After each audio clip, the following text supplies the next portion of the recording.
Hello. I tried something different with my headphones. Hi, by the way. Let me just say hello. I'm Scott. I just watched a Giant Bomb stream, the new This Is the Run, and saw Vinny put on his headphones. I think he has the same headphones, or one of the two pairs of really common Sony studio monitors. But he put it on a crazy way. So here's my issue, and this was presumably what Vinny's issue is. This has nothing to do with what we're talking about today.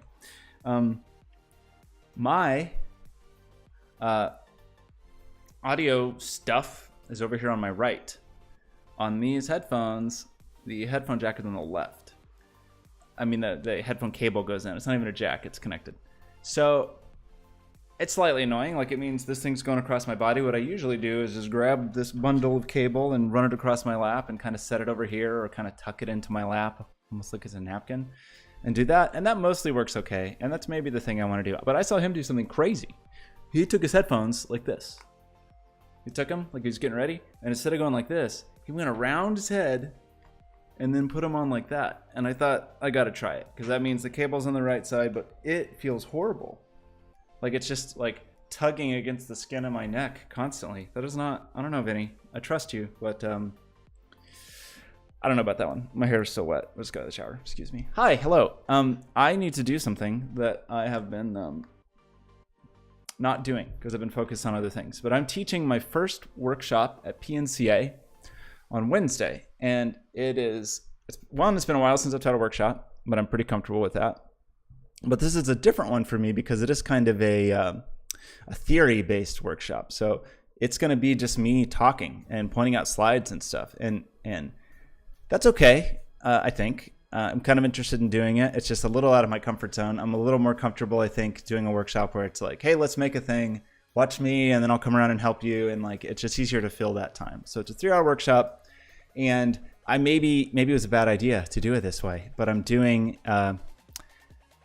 almost like a survey course condensed into a single workshop. So in my mind, this may be wrong, a survey course means like, hey, let's just see what's out there. So it might be like a survey of, I don't know, Scandinavian animation, or a survey of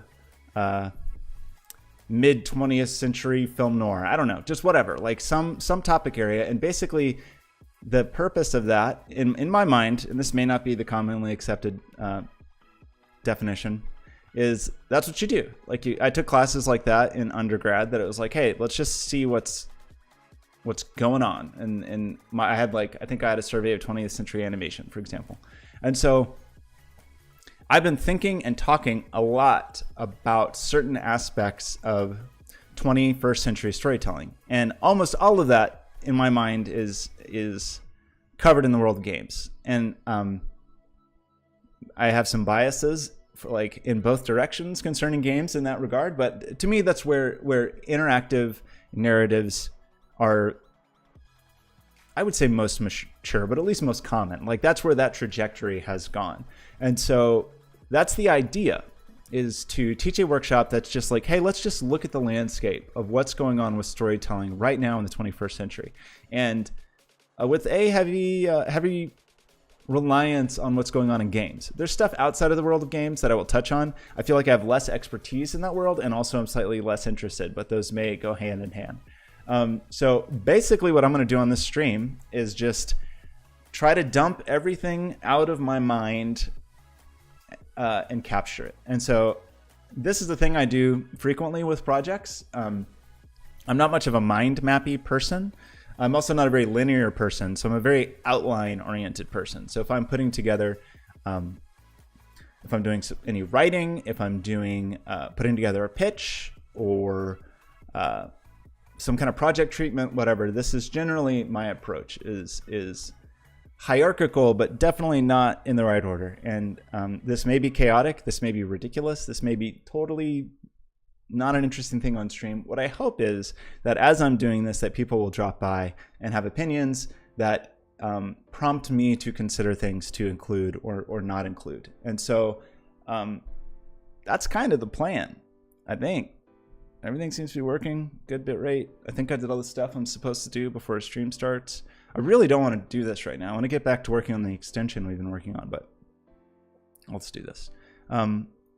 Because we gotta. So I have two things here. We have a writing environment to write, which is just going to be bullet pointy, outliney kind of worlds. And we've got a big old white, annoying web browser. That looks bad. I wish I could like tell it to be dark. I wonder if Mozilla has a dark mode. Oh well, we'll be navigating places soon enough, I would assume. So I don't really have a starting point for this. Again, like the way I usually do this stuff is just say like, let's go through what's in my head and let's dump it out. So the first thing I was kind of thinking of while I was just in the shower is why this workshop is a bad idea. Okay. So maybe we'll have stuff under here like, what are the goals? Like, what do we want to accomplish? And then we have like, I'm writing this in Markdown. I could use something else. Problems. And here are two really big problems in this realm. One is it's an incredibly short amount of time. Like we want to, how much can you survey? So again, like in a film survey class, you would go in and every week, potentially, for example, and you would watch something. Like in that animation class, it'd be like, hey, let's watch whatever. Let's pick this one animation studio from Finland and watch stuff that they made, for example. Or in the film survey class I was in, it's like, let's watch a John Hughes, not John Hughes. Who's the Western guy? I'm failing my survey class. John Hugh. It is John Hughes. I was thinking that was the Breakfast Club guy. Is that a different name?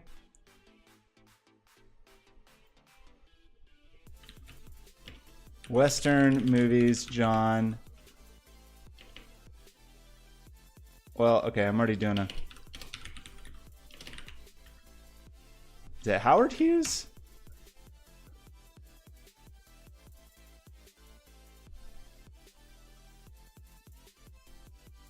No, Howard Hughes is... Well, I was directed by Howard Hughes. Anyway, I'm doing... This isn't about Westerns. I'm just forgetting what went on in my survey class. I kind of can't believe that I can't think of that at the moment. Now I actually want to know. Was it Stagecoach, the movie I'm thinking of? John Ford. That's who I want. John Ford. John Ford is who I want. Hughes is like... Bueller? How do you spell Ferris Bueller?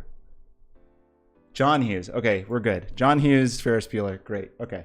Anyway, the point is that's what you do. You go in that class, you watch something, maybe you talk about it, maybe you write a paper about it, and that's how it goes. So like, that's kind of ridiculous.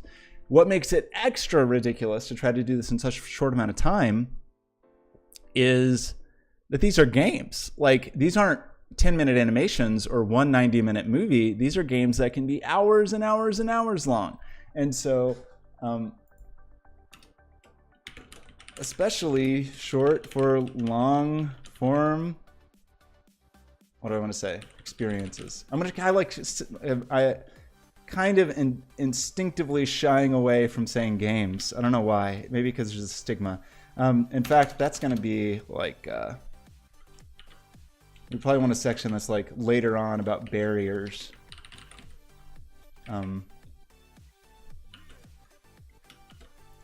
Like some kind of overview.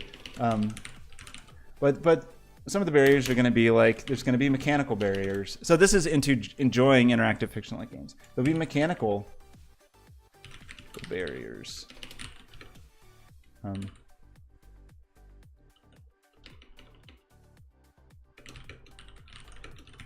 So if you think of something like watching a movie or watching television, that doesn't really require a lot of skills, right? Like you can just plop down and look. It's a very passive experience. The minimum skills might be, I guess, language comprehension of the language.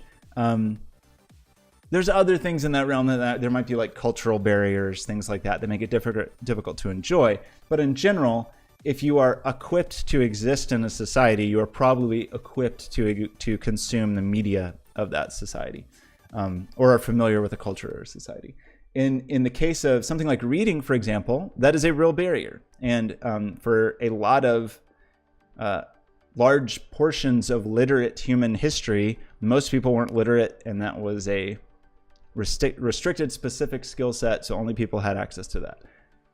Literacy is certainly still a problem around the world, but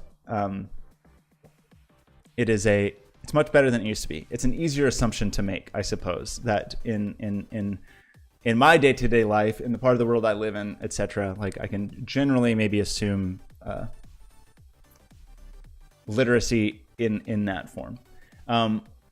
But, you know, it's a skill. You have to have a skill to sit down and read a book. It's not, you can't just instantly do it. Games, however, have those same barriers potentially, but you have actual mechanical barriers. Like, do I even have the basic literacy of using a contemporary console controller, for example? Like that's not, even those of us that grew up with those and are used to them consider it almost second nature.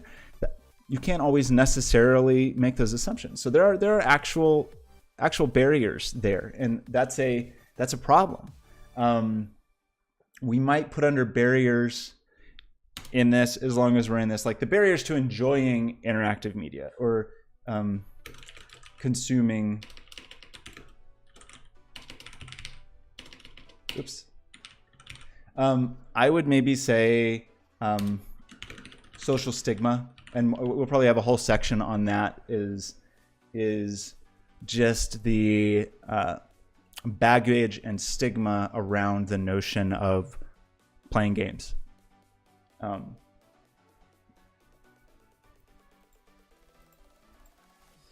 we want to stick in this area? I don't think so. What else would we want to say? Oh yeah, fundamentally, the main problem here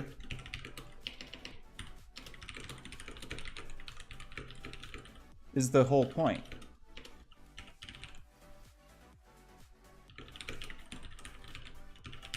So my whole view on what is important about 21st century storytelling and interactive fiction and so on is this idea of agency. And that is probably like the number one word here. Like agency is the word. And if I'm trying to explain that this story, whatever it is, story XYZ, so let's say BioShock, the BioShock 1 campaign, I'm trying to explain that like the thing that is impactful about the twist in the BioShock 1 campaign is that your own agency is called into question in kind of a meta way, but that's a whole other conversation. But that story matters because it was you doing the things, right? Like, it's one thing if that was a film that you watched, BioShock the movie or whatever, and there's the surprise twist at the ending, whatever, that's just a twist. That can be a surprise. But I don't think that has the same impact because you didn't do it. It wasn't you who was doing all of these things.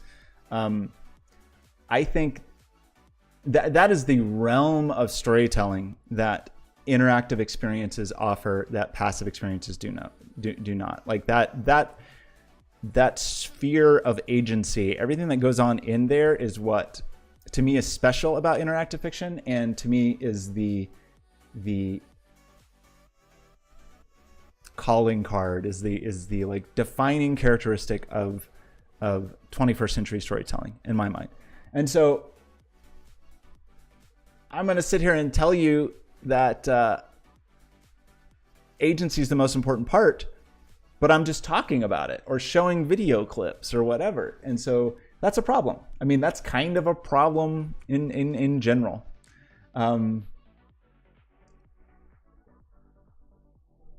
It just is. And we'll just have to deal with that for this 3-hour workshop, that's an issue. That like, I'm going to tell you, hey, to experience this, you should actually play it. And then I'm going to spoil it with video, maybe. I don't know.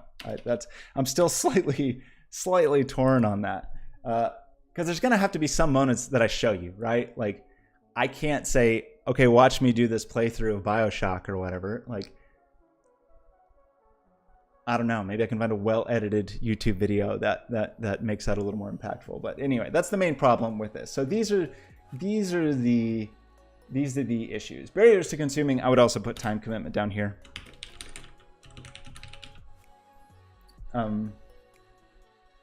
Just because you could watch a 2-hour movie, or you could play The Witcher 3 for 130 hours, whatever. Like, to see all of the story that Witcher 3 has to offer, including all the side story, will take days of your life, basically.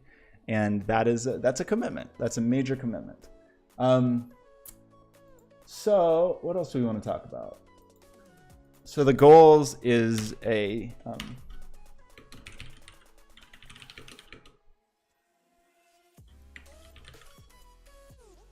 kind of an understanding of agency in the realm of storytelling, and maybe the history of that.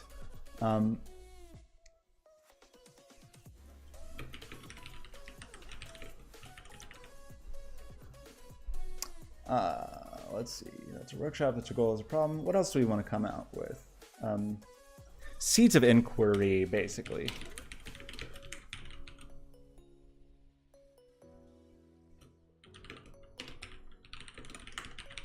So again, there's no way we can cover everything in this 3-hour workshop. Just not possible. The best we can sort of do is, again, kind of understand at least what to me is the kernel of the idea, which is agency, and seeds of inquiry for further exploration, and just like light exposure to the state of the medium. And I have a few different ways about kind of thinking about that. Like down here, let's start breaking these things up a little more. So this is about the workshop. This is about kind of an overview. We'll want a section on 20th century media and some of the defining traits of it, and kind of the contrast, a little bit of history. Maybe this actually comes after. Maybe that's the way to do it, is introduce the workshop, sort of talk about 20th century media, which is interesting because many of the participants in this workshop are going to be students from PNCA, and they very well may be 19 or 18, like citizens of the 21st century, and or maybe only existed, you know, a few years as an infant in the 20th century. So it'll be a little interesting to get their thoughts and opinions on some of these things with just a totally different perspective. So 20th century media, I'm going to probably broadly break that down to film and radio and television. And these are totally my thoughts and opinions.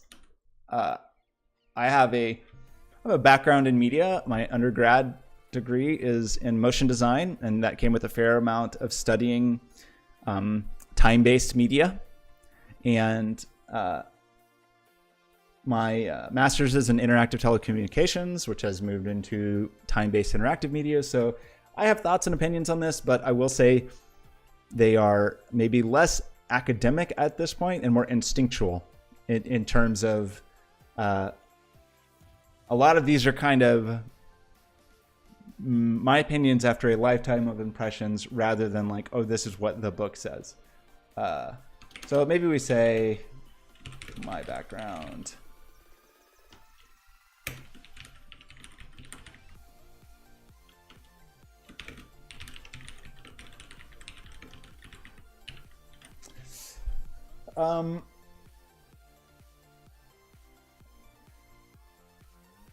So some of the things I would say here broadly, I think this is going to be very reductive, and many people may not agree, but I would call this sort of the evolution of existing performing arts. So stage-based, maybe largely, whether it's plays or stage performance, vaudeville kind of things. I would consider early film almost just a direct step of that. And in my opinion, early film was sort of theatrical in content and presentation, but also a lot of the kind of tricks and special effects were sort of stagecraft tricks, I think, evolved into something captured on camera. I really specifically think of, can I remember how to spell his name? Georges Méliès. I was pretty close. So when I think of Georges Méliès and of his like trick shots, pause the camera, start the camera, I'm gonna maybe throw him in here as a very specific, as like an early pioneer.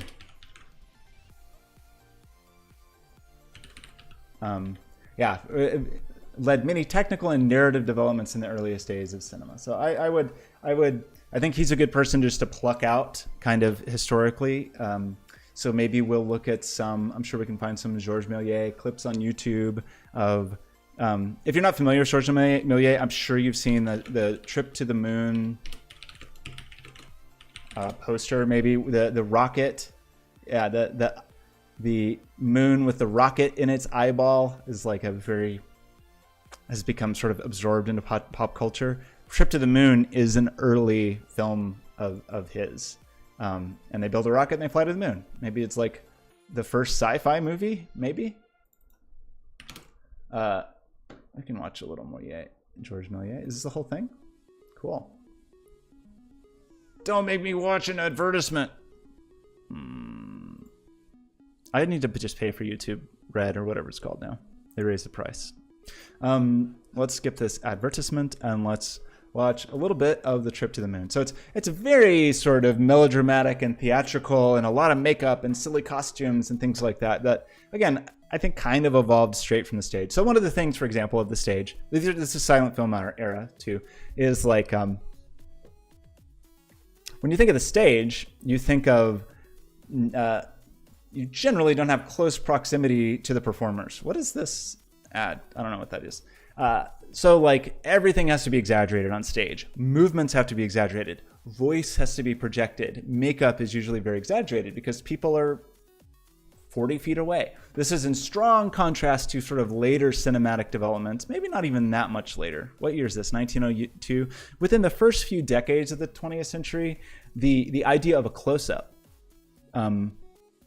which to me is maybe one of like the first really defining cinematic traits, and again, this is just me, that started to separate film from its performing arts stage-based presentation, is that because as soon as you have a close-up, that's something that was never available to you on stage. And so you can have subtle expressions, soft voices, like a more nuanced performance. This is definitely not that era. This era is, you know, everything. Look at those arms. Look at them swing those hammers. Everything's very exaggerated. I love that this is, this appears to be a flat painting of the rocket ship that everyone's sort of hammering behind. It's cool to look at the kind of backstage stuff. Lots of matte paintings, weird sort of faked compositing tricks. Like early cinematic special effects are all amazing because so much of it was done live. Like it's much more of a performing thing. I'm not exactly sure. I don't think, I may be wrong about this, but I don't actually know if Méliès really even had anything that you'd consider sort of a post-processing effect. I don't really think so. I mean, he would do edits like cutting things together, but I don't know that there was much in terms of actually messing with the film. Don't quote me on that. Yeah, so we're gonna get in here. We're gonna get ready. We're gonna launch to the moon. This is the thing everybody's seen.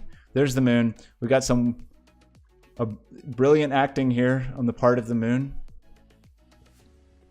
And oh, ouch. So that's what qualified as a special effect. Like there's this. Now, at least we have kind of a fade here, so that was interesting. That was a transition. But when the rocket comes in, I think it's one frame. Yeah, it's not there and it is there. And that's because that's easy, right? You just like snip the film and splice it together and you have a moment and now you have a new moment. Anyway, I'm getting slightly off track here. But that is the foundation of my argument that film is an evolution of performing arts. Radio and television, I think of that as an evolution of kind of serialized and journalistic media. And what I mean by that is periodicals, sort of like magazines. Here's a magazine. What's new this quarter or week or 2 weeks or whatever? What news has happened in that time? What's a new installment in the short story? Like even when you think back to like a lot of the works of Dickens and a lot of the works of kind of the Hallmark Russian authors were serialized. So you'd read a little, then you'd read a little, and you'd read a little. And even the early ideas of radio narrative entertainment were serialized, where you get kind of, pardon me, excuse me, I'm being harassed. I didn't realize the computer was awake. And I mean, obviously this changed over time, but I think these are the origins. And early on in radio, which was sort of the dominant form of home entertainment, in the early part of the 20th century, I think is fair to say, you'd tune in this week for whatever. At what? Amos St. Andy, The Shadow, like newspaper kind of things, magazine kind of things. Like it all came together. And this was primarily home consumption.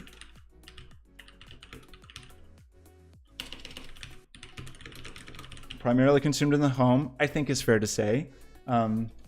This is primarily out of the home. And there's like really interesting facts about this. Like, so again, and that's okay. One, that's in line with our performing arts history. Like you go to see a play, you go to a stage show, you go to see a live band. Those things were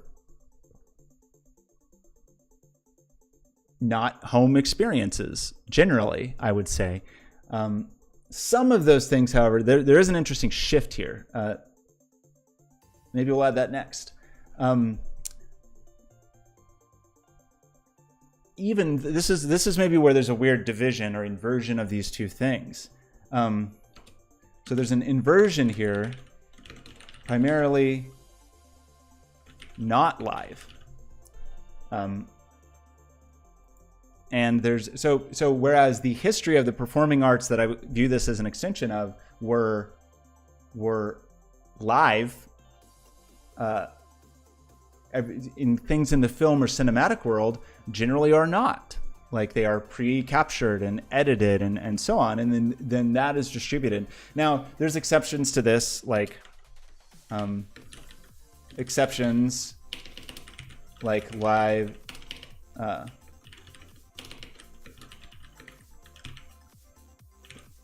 accompaniment. Good try. How do you actually spell accompaniment? Of course, not a Y.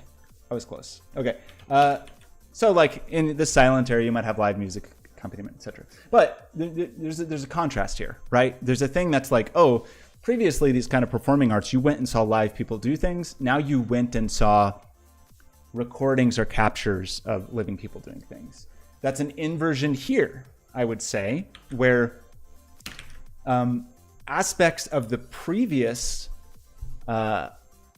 serialized journalistic world were pre-captured. They're written media that were static and distributed, but now in the world of radio and television, you could have live, and that shifted over time. I mean, certainly by the end of the 20th century, there was a huge amount of content that wasn't live, kind of all along the way. But throughout 20th century, in this realm of radio and television, it was a live thing. So,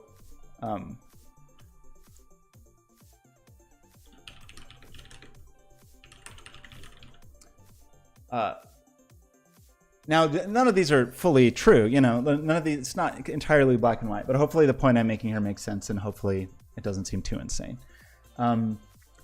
So, sort of news of the day, serialized stories, things like that. What else do we want to say? That may be... So the defining traits maybe is like these are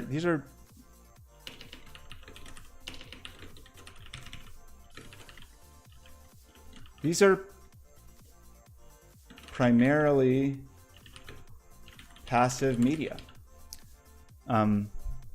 mediums, media, primarily passive, however you want to put that. That's not always true.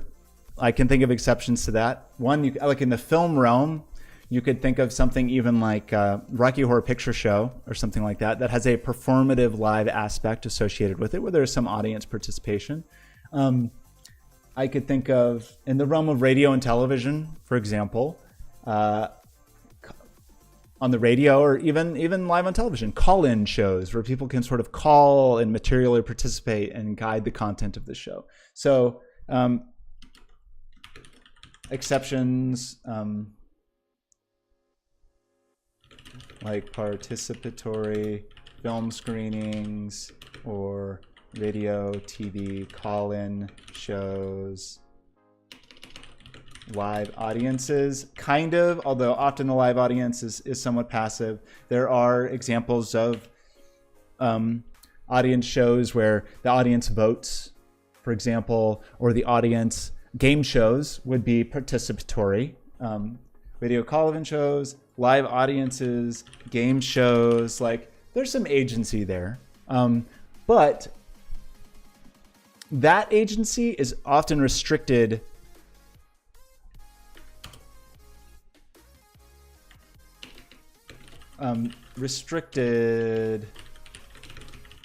groups. So in other words, not every single viewer can have the same agency. Not every single viewer can click the button. Not every single viewer can call in and talk. I think that's fair to say. Maybe we could come up with exceptions to that, but I think that's fair to say. Those are defining traits. I don't even know necessarily I would call that problematic. I think, so one thing is by appointment, I think is another defining trait. I think this changed with home video. By appointment also changed with home video. So these on film, television, radio, in those cases in general,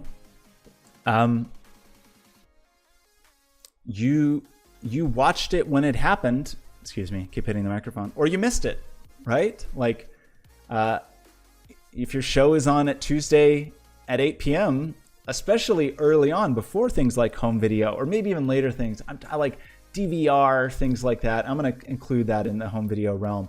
But through much of the 20th century, if you missed a thing, you missed your radio show, you missed your TV show, you got the movie theater at the wrong time, you didn't get the content. And you almost didn't have a chance to see it again. Maybe you could see it on a rerun, something like that. So that is a huge shift in 21st century media, not even interactive. So even in just the realm of 21st century media, defining traits, on demand, I think is a huge component, and even becoming even more common. Like in terms of, we moved into the realm of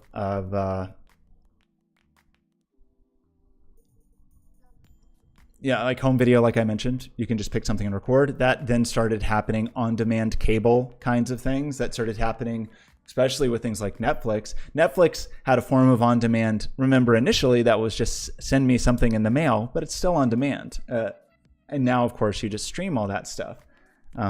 So this could be video rental, DVD by mail, streaming. What else would we kind of put in this category? On-demand TV services, things like that. Also, everything in the realm of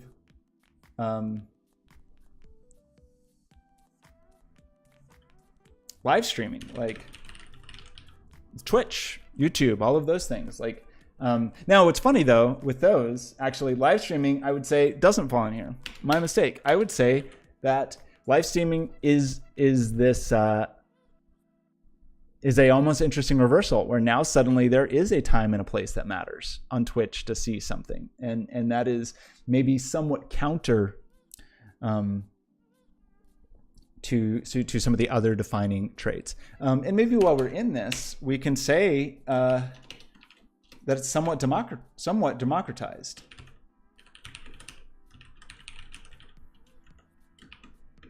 YouTube, Twitch, etc. Like, there's plenty of young people who, is that actually, yeah, that's actually the punctuation for YouTube. That my nephews, for example, don't watch TV all that much. They like to just watch through and look at YouTube creators. Forget what they call them. YouTubers, maybe. I don't know exactly the word they use. I'm an old man. I don't know all these words. So that is an interesting trait. What else would we say?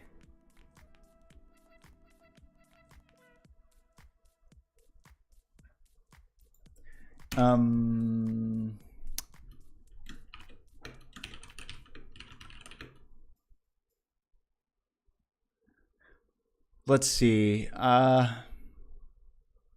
appointment, and maybe this is, I don't know if this is quite a sub note of this, but I'm going to say just as its own thing. So one aspect of 20th century media is they're often very limited options. So particularly before the age of cable television, you very likely in the United States, for example, I think for much of the century, maybe just had 3 or 4 options. By my time, my coming of age, it was generally 5.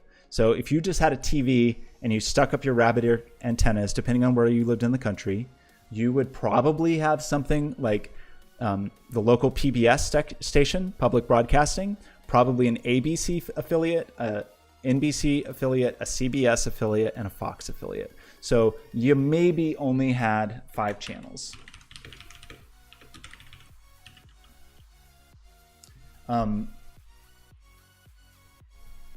This changed with cable and got a little absurd by the very end of the century, but you still were kind of limited to what is on at this moment. And that whole idea of kind of channel surfing, I don't know if that, I guess that kind of exists now. I see my nephews do it on YouTube. It's just kind of surf YouTube channels, but surfing TV channels just to see what's on right now, catching things in the middle, whatever.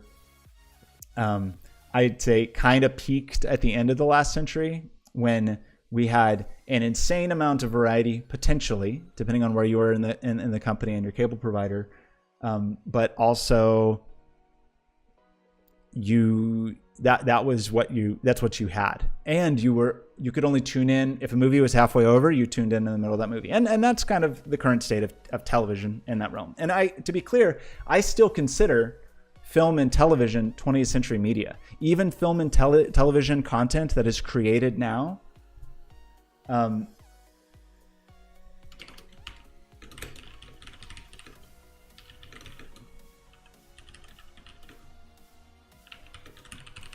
so even a brand new movie coming out this year, I still consider a 20th century, a product of 20th century media. And kind of by extension, it's antiquated. By extension, consider them antiquated. Antiquated extension. Why can't I spell? I'm so spoiled by my Mac. Extension, it's an S, obviously. I like this spell checker. I don't like that it tells you what to spell. Like, maybe there's a way to do that. Whatever. Extension. Horrible spelling. Isn't that kind of bad that it doesn't offer... like, I want it to make suggestions.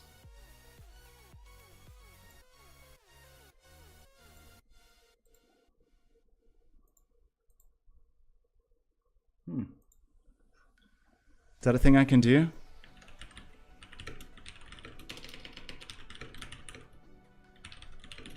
Maybe we should move to Google Docs. We'll see. We'll see how bad my spelling gets. I've been so spoiled by macOS where you have system level spell checking.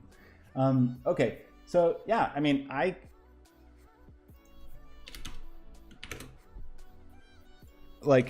have sort of given up on passive media. Just in general. I used to be such a movie person.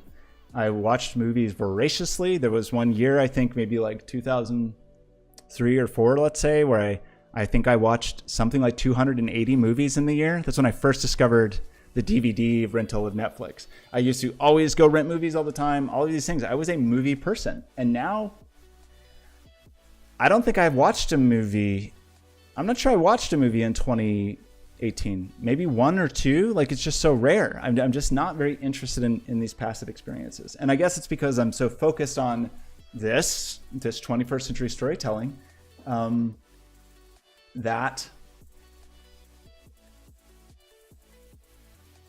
I'm trying to sort of, I don't know, practice what I preach a little bit. Let's do something like content problems. So, like in these realms, while we're here in sort of the content problems, I don't know if I'm quite ready to tackle that yet. You know, maybe I'll put this. I think I'm gonna say this is a content problem of 20th century media. Maybe more so. You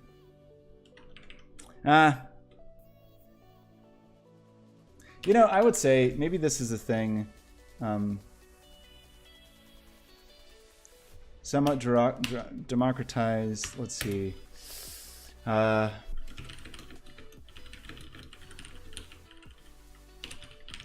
gonna say that representation in the media, there's been a movement to improve that in 21st century media, even in the 20th century media that's spilling over. That's a big topic. I'm not sure quite how I want to tackle it at this moment, but I think representation is a useful thing. I think the short answer is what I think is really interesting about representation in interactive media is that certain aspects of representation don't have to be hard-baked the way they were in 20th century media. And also, I should say, just as I consider... Draclin, how's it going? You're here. You're in time to hear me ramble. Did you just subscribe to me? I thought you already did that. Now look at all these. Now you have all these icons. I want you to have another one. How do I give you another icon? So I guess the two thoughts. One is, just as I consider film and television spilling over into the 21st century, sort of these leftovers that have spilled over, but still kind of generally adhere to the frameworks of 20th century media, I think that 21st century media really had its start in the last 20% of the 20th century. So of course games were starting, interactive media were starting, obviously, of course. But I kind of consider this a precursor. Similarly, I would say things like film actually kind of got a start in the 19th century. Oh wait, you're a 6-month subscription? Awesome. Thank you so much. Man, I wasn't even around for much of that, I feel like.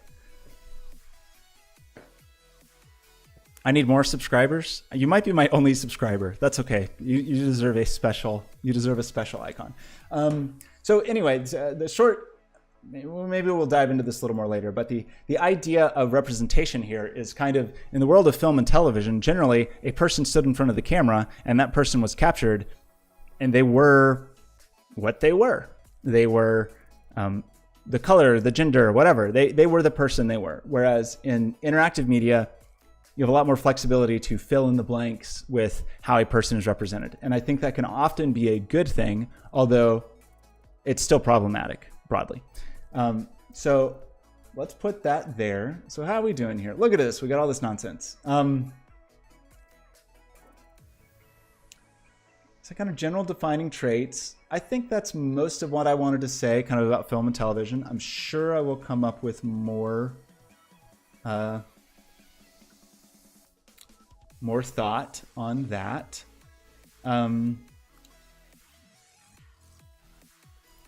There's still plenty of passive media. I don't know if I want to talk about that. There's still plenty of passive media, but hopefully we're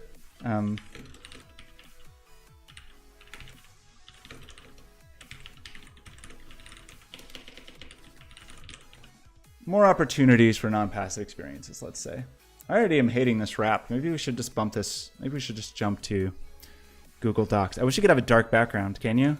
Google Docs, dark background. Does it exist? Everybody wants it.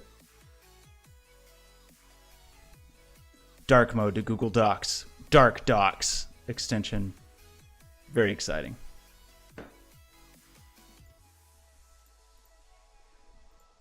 I don't know if that matters at this moment. Okay, what else do we want to talk about and think about? So that's kind of our overview of 20th century media. We have a beginnings of an overview of 21st century media.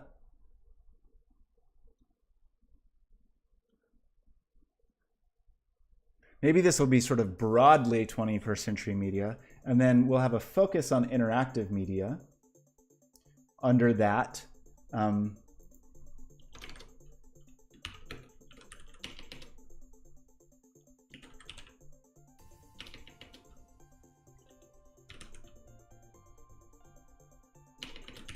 origins in late 20th century. It's funny to try to, so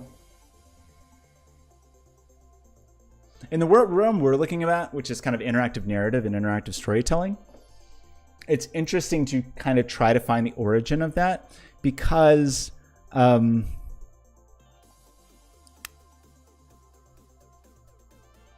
well, let's put it this way. So even with very early games, there was often a narrative, but that narrative often had nothing to do with the game itself.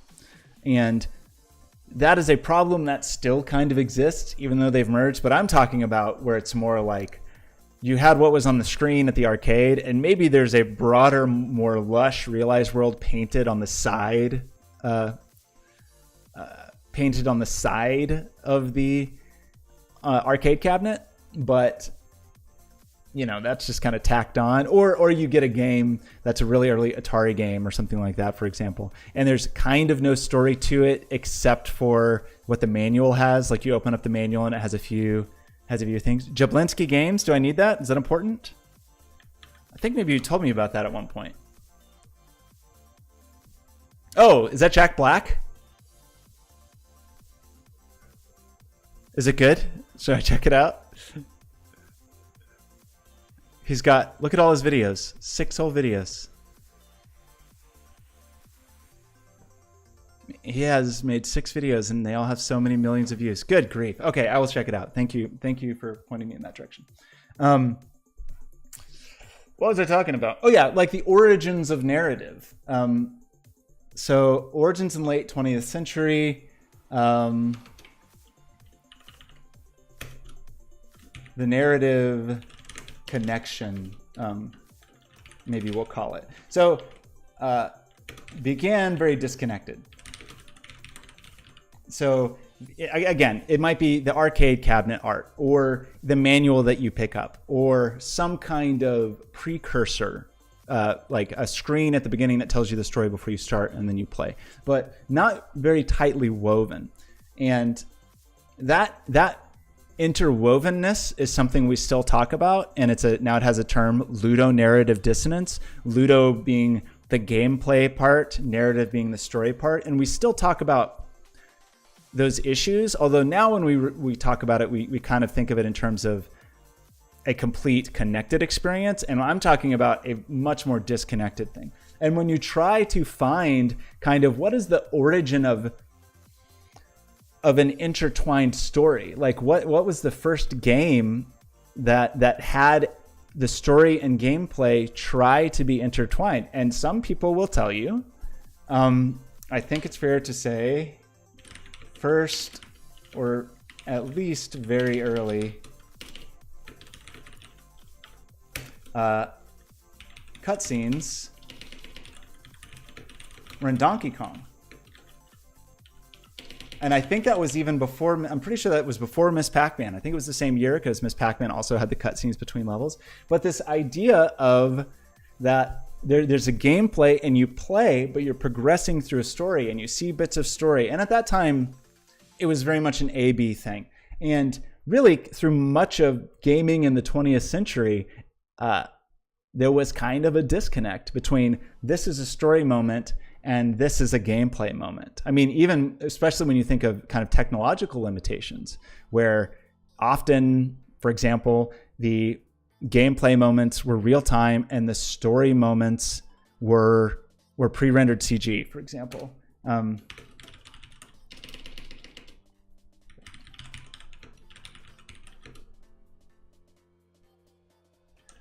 For decades, I think it's fair to say, where you'd have real-time gameplay, but pre-rendered cutscenes.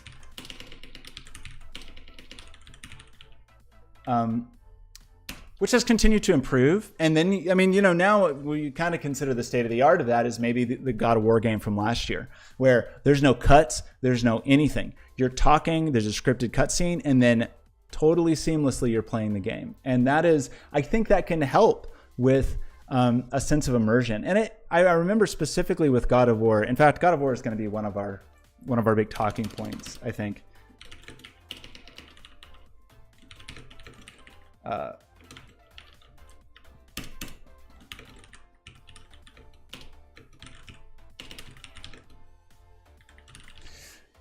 That, you know, that came out as sort of like, hey, check this out. You know, this game does this thing. And I remember hearing on podcasts, game critics and game journalists being sort of like, it's a gimmick, kind of dismissive of it, kind of like, oh, whatever, it's not a big deal. But I think they were overly dismissive, because I think that's a thing that, just like film editing, good film editing, if you notice it, is probably not very good. And kind of what I mean by that, there's an old saying I've heard it kind of two versions of it, but good typography is invisible or good design is invisible. Where if you are consuming something and you're hyper aware of the way that it's being presented to you, it's maybe too heavy-handed. But if it is doing its job, in the example of typography, for example, communicating, you know, through size, weight, type choice, hierarchy, all of these things, effectively communicating, visually communicating. That's why we call it visual communications now and not graphic design. But subtly, you will subconsciously consume that information in a different way if you don't have to work to do it. And I believe that things like the seamless cinematic camera can contribute something similar, but again, very subtle, to storytelling. It's less of a disconnect. And I think that's an important thing. And I think that it was sort of, I feel like early on, like really hyped as a major thing. And then I feel like people weren't very into it, but I'm actually hoping to see more of that. I know I do need to talk about arcades. Arcades and narrative has been a weird thing. The function of arcades is a little bit different. Was Ultima wait a minute, Ultima, is that 81, 80? What year was that? Man, it was. Wow. I did not realize that was 81.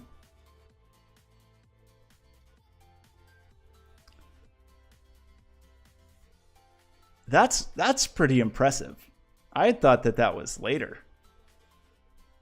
One of the establishers of the CRPG genre.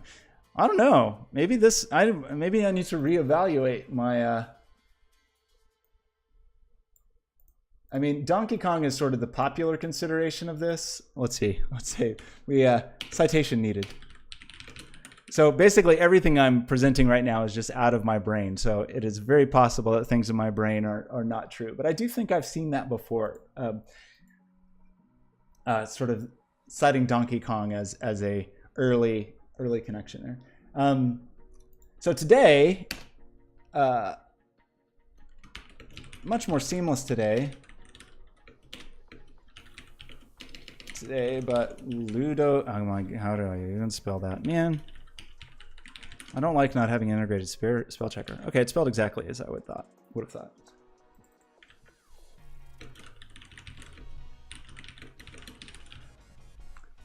And we probably need a whole kind of section on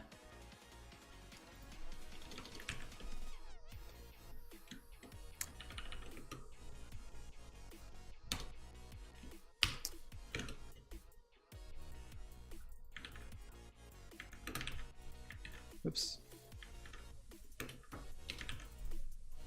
And I would maybe define this as sort of a disconnect, or at the very least, friction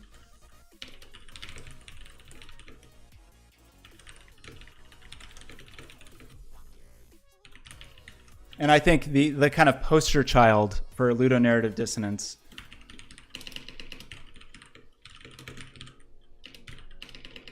is the Uncharted series. Even to the point that I think Uncharted 4 has a trophy called ludonarrative dissonance. And the reason being this, and this is something this is a reason I just can't play Uncharted. Like, it just does not, it works zero for me. It's beautifully done, executed. They're yeah, in terms of execution, technical execution, and often I've heard very good things about the storytelling, like the writing. Like impeccable. Like, they're gorgeous games often, and they really push the hardware. But the reason I just have not been able to get in one of those games, even Uncharted 4, which seems to be the one that people kind of hail as the best one, it does not work for me. That one moment you're this happy-go-lucky, plucky guy joking around with your brother, and then 2 minutes later, you're shooting 40 people in the face. And then 2 minutes after that, you're this lovable rogue. Like, it just doesn't work. It's even, I mean, you know, when you think of Nathan Drake and sort of his origins as an Indiana Jones-esque character, there's kind of that one moment in Indiana Jones in, I think it's in Raiders of the Lost Ark, where he shoots the guy with the sword. And just that moment is funny and it's very deliberate, but just to be like, what a jerk, what an unfair thing. And that is one moment I think that actually, in that context, maybe gives some dimension to that character, but you would probably kind of question broadly.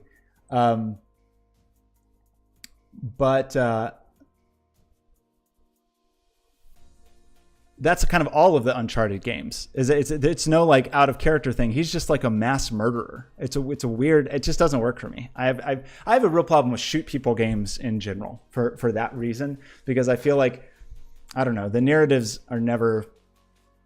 Doom I can get behind. 2016 Doom, you know, there's demons, you need to shoot them. That's fair. Even though I'm not into shoot people games, the environmental sort of storytelling and the world building of Exodus, I'm really very excited about. Also, you never get enough bullets to really shoot enough people anyway. So that's a thing that I think is worth discussing. In fact, maybe we'll just talk about Uncharted. Maybe I can find a video clip to show that. Show Nathan Drake laughing and joking and then murdering 80 people.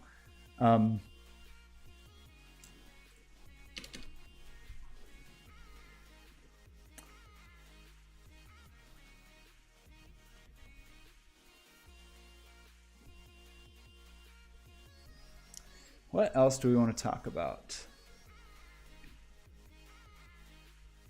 I do want to focus pretty heavily on games of the last few years. I was kind of thinking that I would sort of have some like deliberately do a kind of section that is kind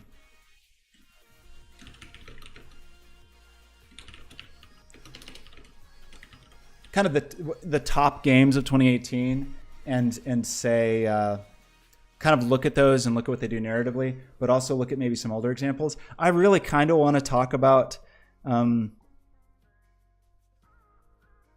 Wolfenstein: The New Colossus, because it got so much praise for its story, and I think its story is garbage, and I think it's really bad storytelling, and I think that whole game is just about bombast and surprise and has no subtlety to it, and is just, I don't know. It does the bombast and surprise well, but it irks me when people talk about it like it's a good story. I don't like that very much. Let's see. Bomb Best of 2018. Let's just see what was on their list. I think they had a post that was... That's not what we want. They had a post that was like their... Words. I want words. Here's what won. Kind of looking at this list. So looking at kind of their best moment or sequence, which kind of goes together in storytelling. I mean, Red Dead is definitely going to be on here. Red Dead, man.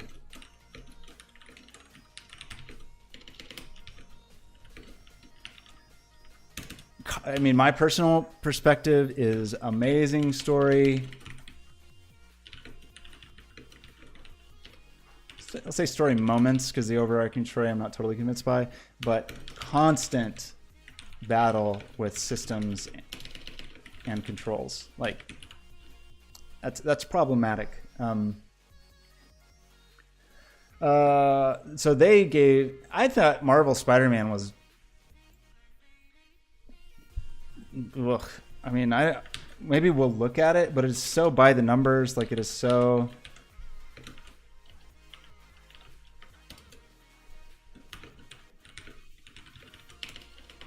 I found it like very stuck in kind of 20th century modes. Like,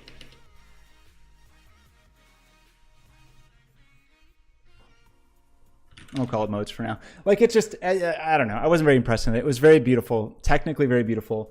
Storytelling wise, pretty linear. You didn't have a ton of agency. You didn't have, I mean, yeah, you just kind of followed through. I don't know if there's anything. They did some interesting things as far as weaving some stories, some different stories together, but I think it fell pretty flat narrative wise. Like, the main villain changes, and then suddenly what the main villain becomes totally inconsequential, like in a very underwhelming way. The boss fights aren't great. Like, it just didn't really do much for me. It's so funny to see Tetris Effect at the top of this list, but hey, that's what they could agree on. I kind of like Into the Breach. I sort of want to talk about that a little bit, even though the narrative's a little thin. Maybe, I mean, some of these things just may not stay on the list. So rather than kind of, this is sort of like,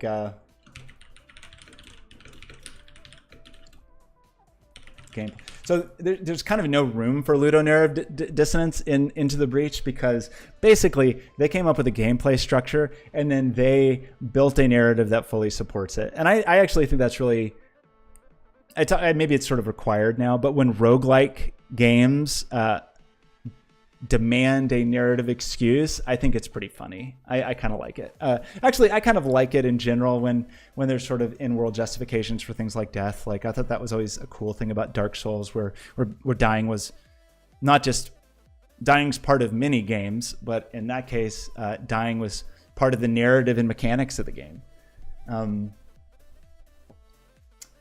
But I think that's funny. Like...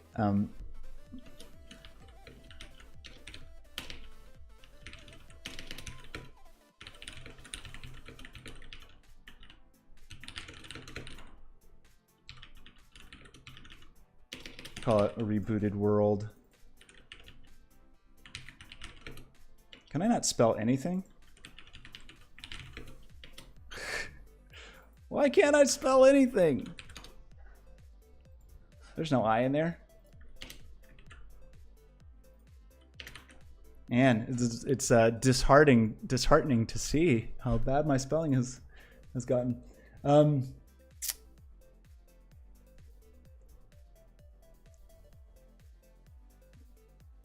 I think the seamless cinematic camera mattered here.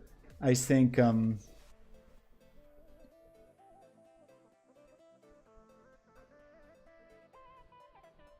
I don't know. I feel like one of the things we'll have to talk about in the I don't know if it's worth getting into specific story beats of these, because what we really care about is agency. Maybe we should just like jump into that. I mean, I feel like that should kind of be its own world, where like agency is in my mind sort of the whole function of this talk. Like we're talking all about agency here.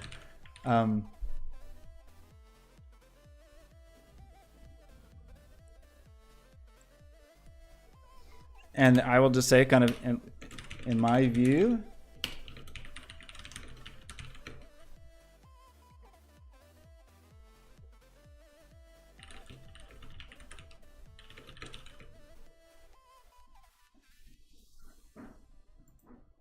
is that really not how you spell impact? What is wrong with me?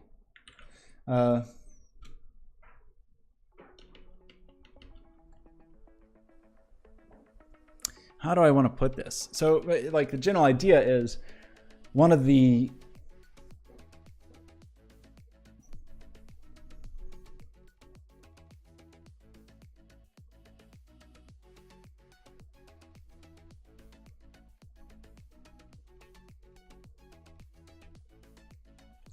impactful.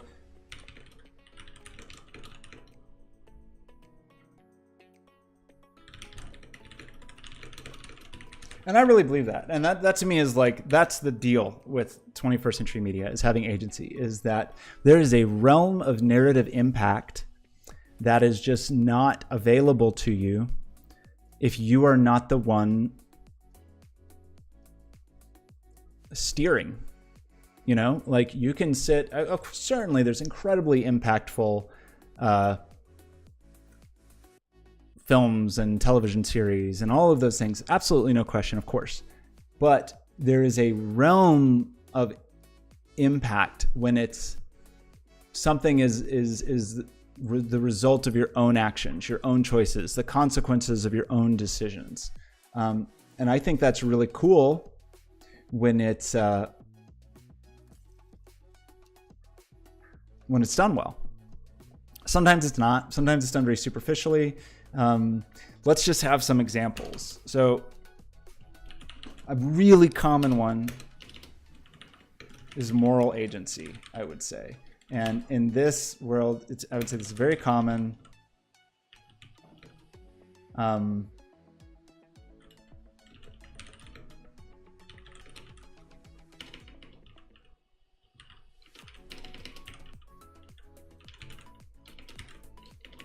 Opportunities.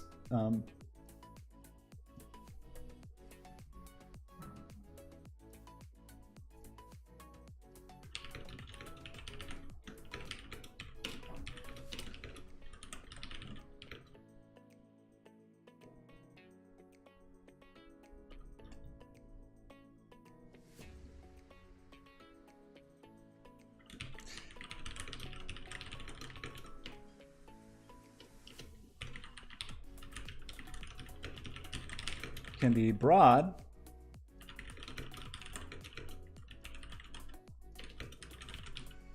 So maybe some examples of this would be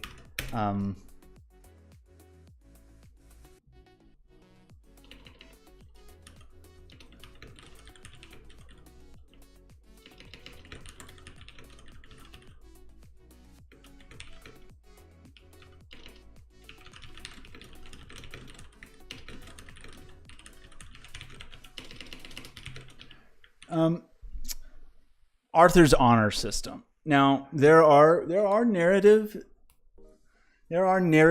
and gameplay implications to this. So the gameplay or kind of mechanical implications can be simple. Like if you're a good cowboy in this game, you will get discounts at the store, I think, things like that. So this was a tricky one because it's hard to walk that line where you can be like a total good guy or a total bad guy, especially if the overarching narrative of the main storyline pushes you in one direction, which this one kind of does. Like, you know, this story's, it's Red Dead Redemption too, and they definitely lean into the idea of redemption in the story, I think. So There's some mechanical implications, again, like discounts, things like that. You'll be treated differently if you're a bad guy, so on. So people react to you differently. That's a thing. And there's been plenty of games that do that. Like that's one of the more common forms of agency over a narrative, I think. It's like, I'm a good guy, I'm a bad guy. I'm the one deciding that. There were alternate endings. There's a few story beats with cutscenes that play out a little differently. I actually think I will show some of those cutscenes from Red Dead, as far as how different things can play out. There's something that I would maybe call, this one I feel like is more limited and is pretty weird, but it's kind of a mechanical agency.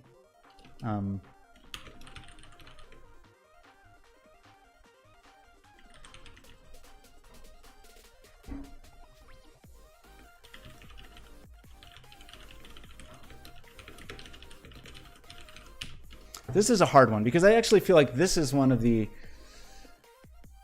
I don't quite know how to categorize some of these things yet. So again, these are like tentative categories.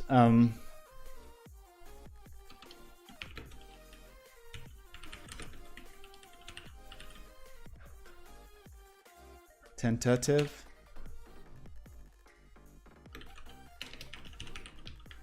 Because there's kind of different pieces of this, but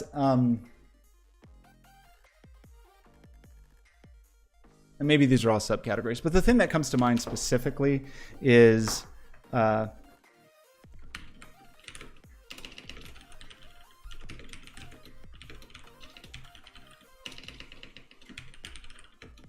control system in Brothers, A Tale of Two Sons. This is a really rare one, I think.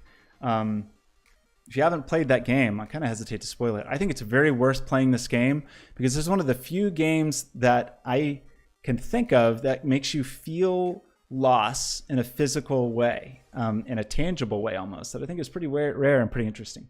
So to feel loss.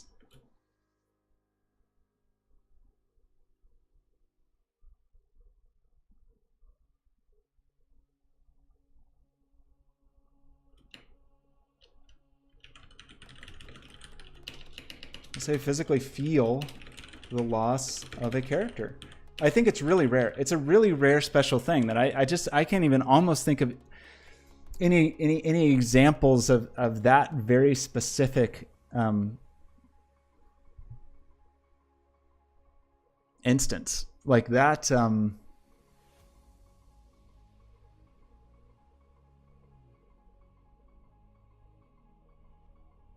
So if you're not familiar, the idea is you have I hesitate to spoil this again. There's two characters.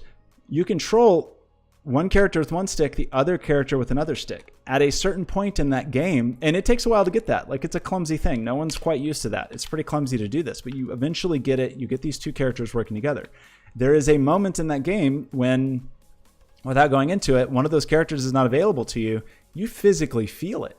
It's like, it's almost like I've lost my hand. It doesn't work anymore. Like, I feel this loss. It's like, wake up, wake up. It's an impactful thing done through the controller. And I don't think that game would be as impactful otherwise. Like, that's a pretty special thing. There's also, I'm really struggling with how to talk about this. I mean, I would say, like, this is a weird example.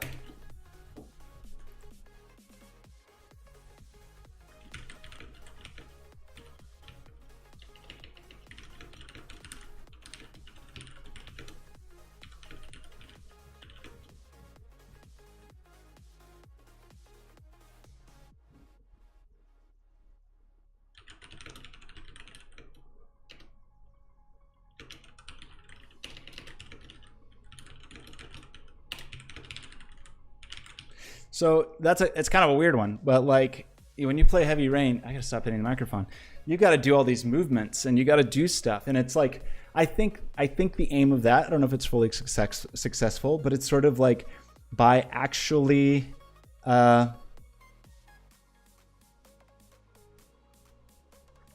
by actually manipulating and moving things or simulating that process, I think the idea is greater immersion, which I think is interesting. I don't know that it's super successful, but I think it's an interesting one. This one, I'm not quite sure how to talk about. There's this, because there's two versions of this. This meta agency.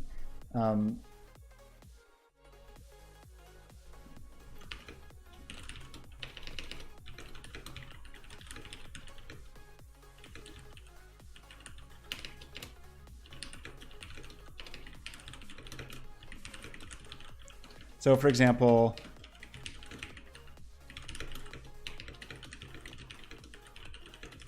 about this, no,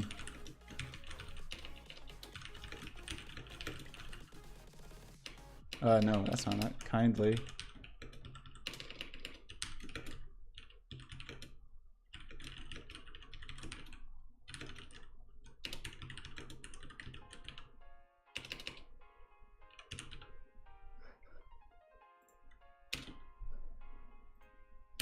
So here's the weird thing. There's also a category I want to talk about that is kind of like aspects of Nier, where the menu systems and things like that are. I mean, these are almost like an existential meta agency. So maybe I'll have two kinds of meta agency, or maybe like existential agency is what these are, where like. Spec Ops: The Line. I haven't. Should I know about it? What goes on in there? I've heard of it. I didn't think of it as much more than a shoot people game. Is there more to it than that?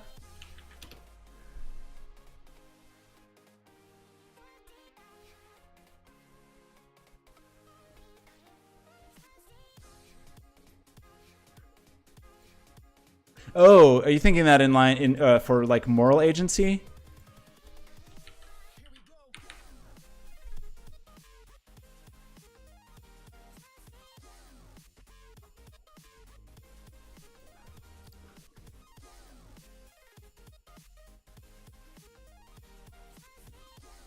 Okay, cool. I will definitely look into that.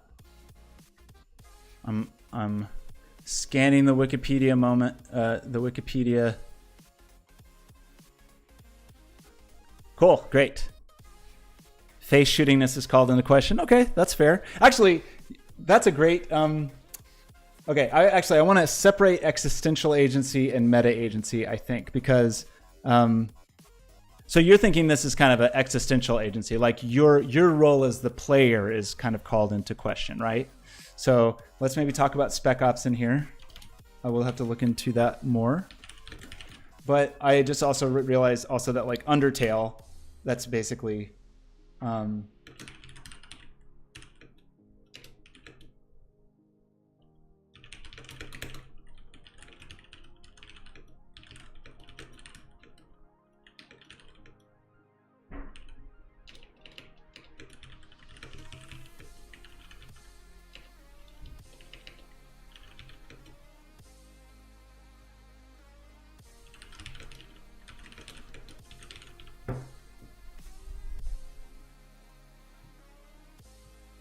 okay, cool. I will definitely check that out. So Undertale had this stuff. I have a lot to remind myself on it, but like you can basically play through all of Undertale without actually killing anything. And then there is a weird thing at the ending, and I think I even saw this, that if you are at the end and you make a decision and you try to take back take back the decision by like reloading an old save, the game will still know what you did, which I think is really cool because I think this is through save scumming.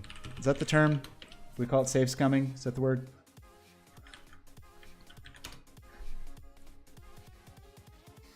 Yeah, so I think there, if I remember correctly, there's moments there at the end of Undertale where you can make a choice and then be like, oh crap, I shouldn't have made that choice, jump to a save and then play it, and then the end boss is like, I know what you did. I know that you tried to change the save. So I'm going to reintroduce meta agency with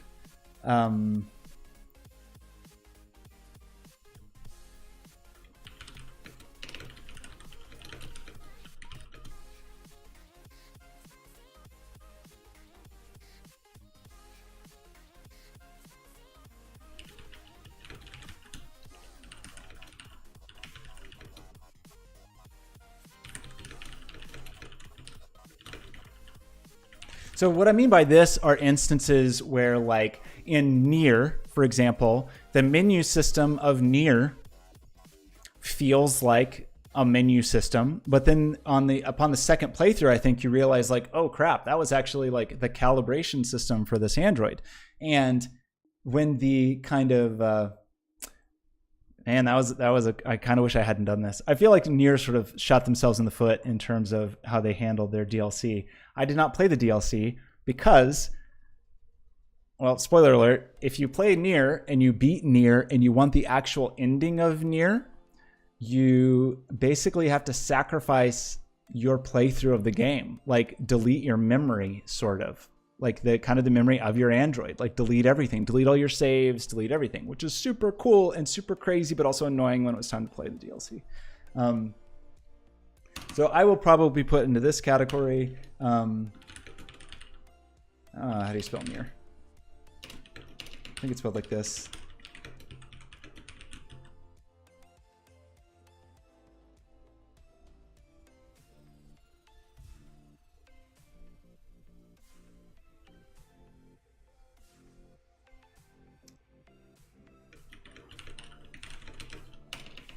The androids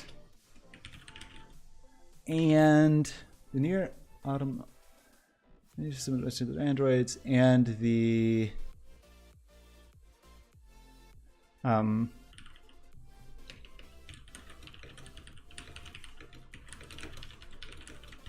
because it's a pretty crazy one. Like at the end, the final boss sort of Nier after the actual game boss is the credits. Like you're fighting the credits. Like I think that's pretty interesting, and it's sort of part of the story. An earlier example of that is really 20th century, but like moments in the MGS series, like finding the codec frequency on the box or switching the controller port. Like those are pretty cool. Like those things are pretty interesting. I'm sure we can come up with more examples of that. But like in the Kojima games where there's a self-awareness of the game.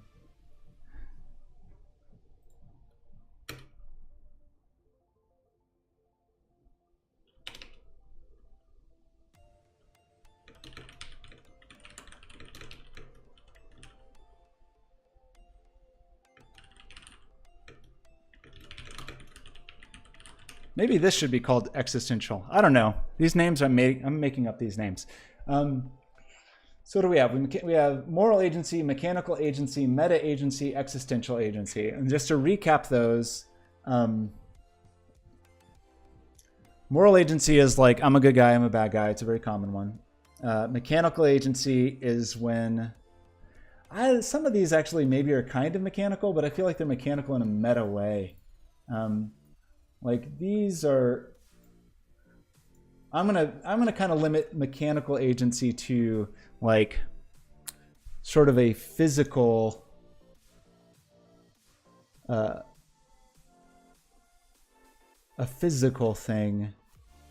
that doesn't necessarily have world-breaking implications, like fourth wall breaking implications like this. Like the fourth wall isn't broken here. The fourth wall is not broken here. I don't know. I mean, a ton of, again, we're going to leave these very tentative, and hopefully these are just sort of like initial buckets to start throwing things in. And then existential agency is the kind of weird one where your existence as a player is sort of called into question or rolled in. And I'm sure we can come up with more examples of all of these. My kind of thought is, we've got to go for 3 hours on this. I don't really want to make the students listen to me ramble for 3 solid hours necessarily, although maybe I will. We'll see how much I want to talk. But I want to maybe pull up to 45 minutes to an hour of clips. Because again, even though it's imperfect, I consider that kind of how a survey works. Like it's kind of a show and tell kind of thing. And even though this is not totally the ideal show and tell, I mean, I guess I could install all these games and play a moment, but it seems like I may as well just show YouTube videos at that point. What else do we want to talk about?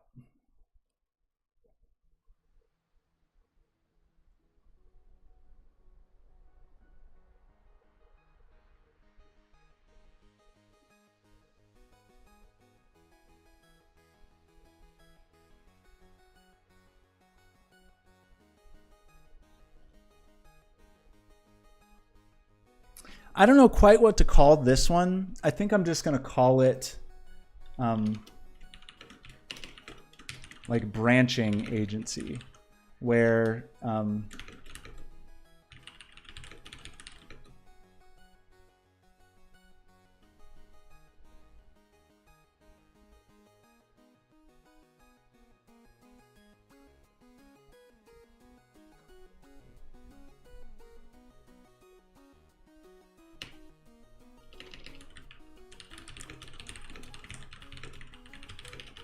experience offers branching narrative points. I don't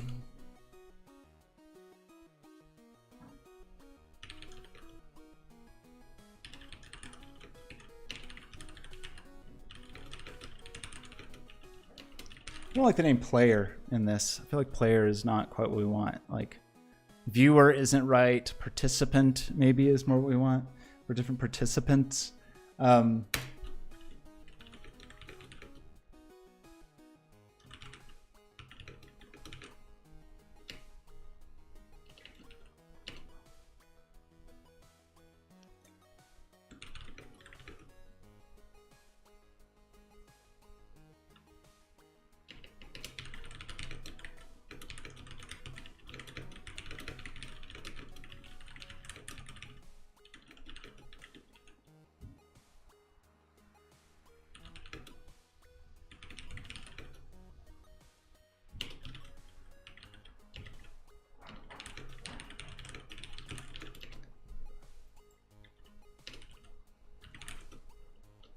Separate.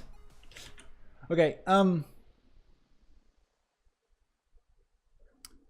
Yeah. So I mean, the idea here is, I mean, this is sort of the choose your own adventure world, and that's. I think it's funny. You know, I kind of don't even want to talk about it in this workshop, but it's in the zeitgeist. So, but that recent Black Mirror Bandersnatch episode seems like such a I don't know, low effort. I don't know. It's hard to say. I mean, because it's interesting and unique in its own regard. But all it makes me think of, and I'm not the only one, is these choose your own adventure books I had when I was a kid, where it's like, okay, turn to do this, and now turn to page 48 if you eat the candy bar, or fall into the computer. I had one, I think, where you fell into a computer, and I actually think that was a knockoff choose your own adventure book that I got at the school book fair. Those are okay, but when that's the only point of interaction are those moments, not great. I mean, I feel like The Walking Dead,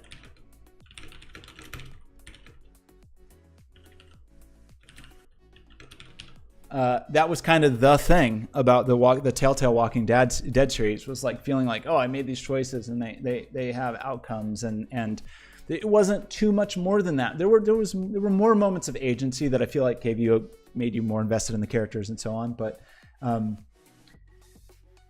a lot of the Walking Dead and a lot of the Telltale games, at least from my perspective, was kind of choose your own adventure-y, and the gameplay parts otherwise did not feel great. I think the thing that I think of here is this is the last year game we need to talk about.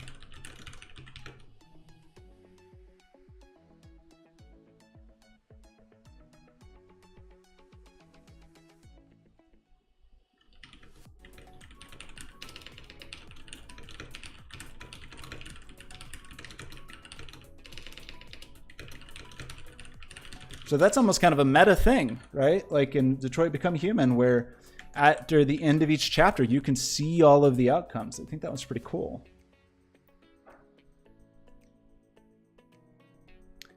So we probably need to throw that in here.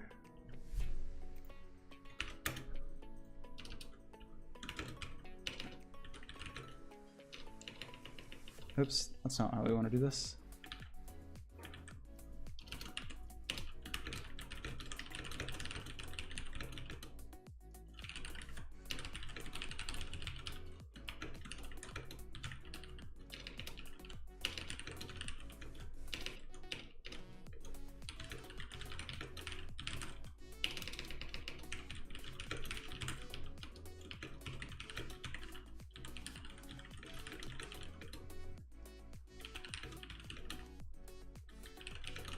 So that's an interesting thing about that game. There's three sort of major characters, and that you play as them, and then there's a cast of other very high profile characters, and any of those or many of those characters can die at a lot of different points, and the narrative will just continue ahead and kind of accommodate that. I think that's a pretty important thing to talk about in there. Look at all this writing we did today. Oh, good heavens. This part's really long. It's all the agency stuff. I kind of want to have a section. I'm not sure how deep I'll go into this part, but like a tools and techniques section. Just like thinking about, gosh, there's a thing. What is it called? I feel like I looked at this not super long ago. It's like a visual novel tool.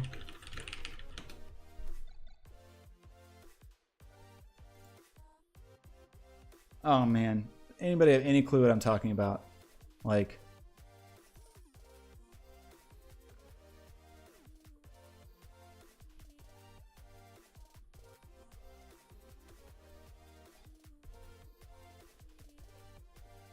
there's some kind of tool that's really about making kind of narrative, visual novel-esque sorts of experiences. In fact, I think I posted on it somewhere. Maybe I can find that.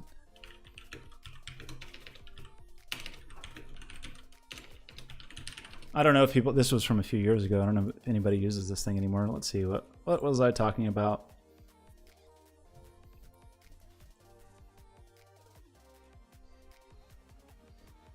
Is it Twine? I think it's Twine. Is that what I'm thinking of? I know that's like for like narrative tree kinds of things, right? Or isn't there one, there's also like Yarn. Is this the one? Twine is definitely one of them. That's great. Interactive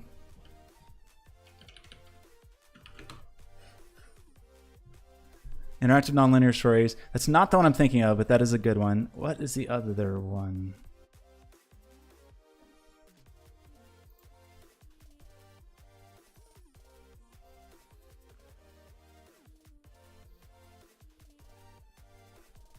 Tyranno Builder Visual Novel Studio. I wonder if people still use this. Does anyone use this? Has anyone ever heard of this thing? Tyranno Builder? Last date says 2016. Maybe nobody uses this anymore. Inform 7. I don't know that I've heard of that one.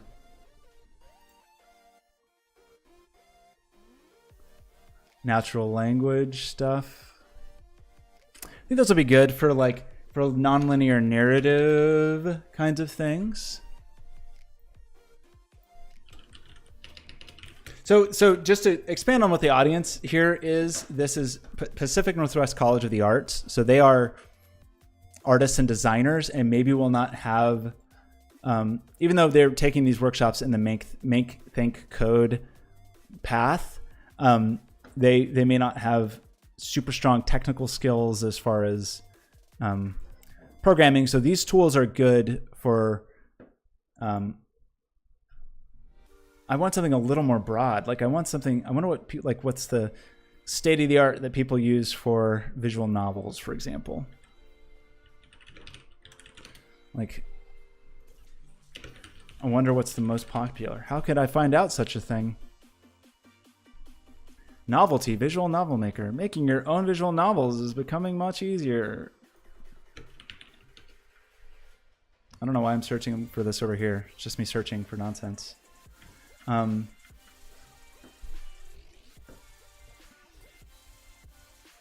Visual novel games. I wonder if I should talk about that as like a realm. I mean, I would kind of put visual novel games in this realm. Like,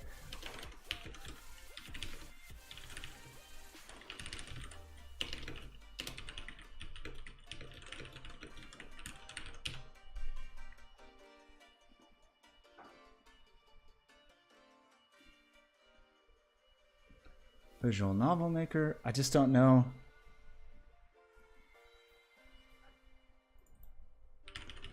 I don't know what people use. How could I discover such a thing? Best engines for making your own visual novel.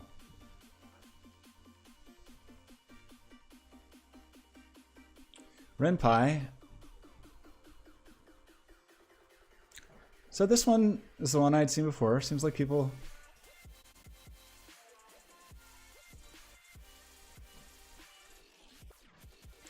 Okay, so Ren'Py was Doki Doki Literature Club, Lady Killer in a Bind. So there's some major releases that use this. Tyranno Builder, Ties That Bind. I don't play a ton of these games, so I don't have a great deal of expertise, but I feel like this may be valuable for this particular audience. In terms of saying like, hey, you could take your artwork and you could experiment with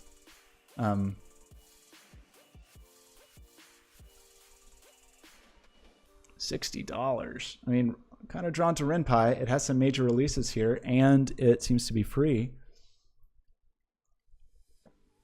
Maybe that's a good way to like end the workshop, actually, is to spend a little time making a silly visual novel, like a simple visual novel, spending a little time in Ren'Py.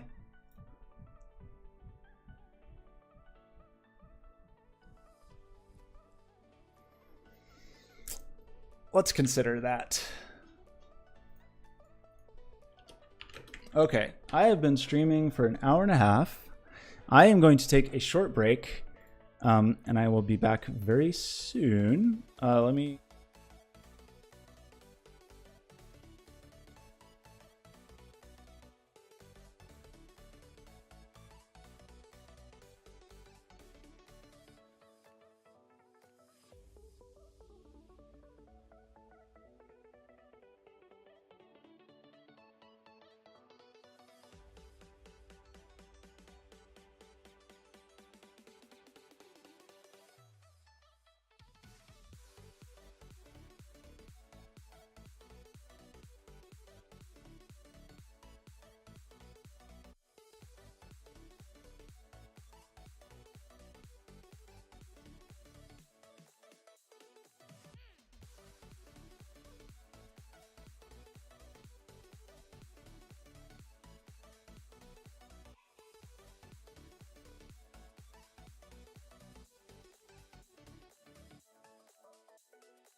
hello, I'm back.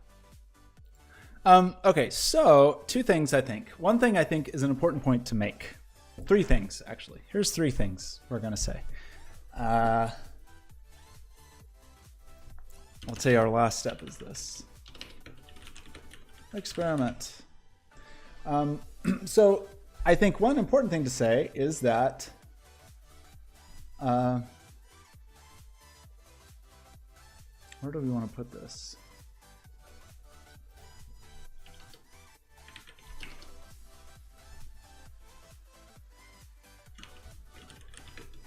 So I think a thing that is like even in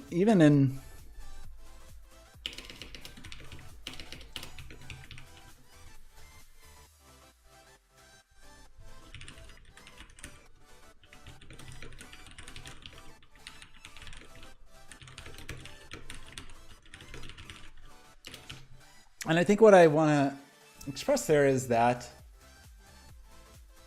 I kind of want to say the majority.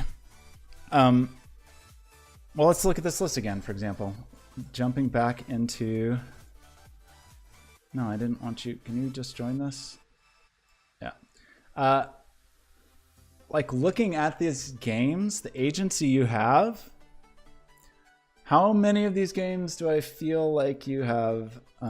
Okay, so there's not a lot of agency in Tetris Effects. That's purely game mechanics. Dead Cells, it's a roguelike. I don't love it. Even here, the narrative agency, it's a pretty linear story. The most remarkable thing, narrative-wise, again, I think would be some of the cinematic treatments. There's some aspects of narrative agency in here, certainly. Partially by virtue of being an open world game, you have a lot of control of what you do and how you do it and how you pace it and sort of the opportunity to role play that character. Talked a little bit about this. This is a very kind of mystery sort of... You don't have any control over the narrative. The narrative's pretty linear. You can go about it in a different order. And I think I have a new category for that.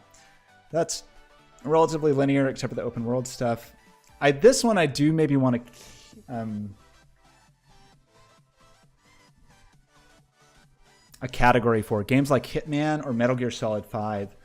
I think I want maybe 2 categories here. Okay, so the 2 new categories that I was just thinking of are one are sort of...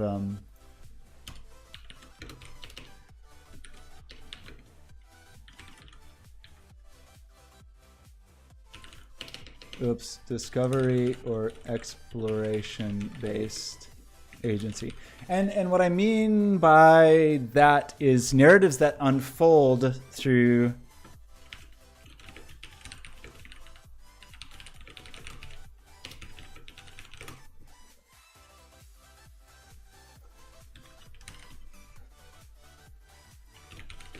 exploration.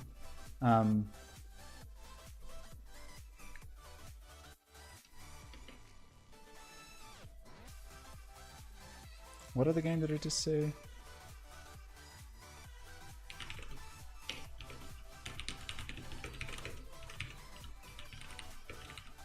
So I think of, I would broadly say,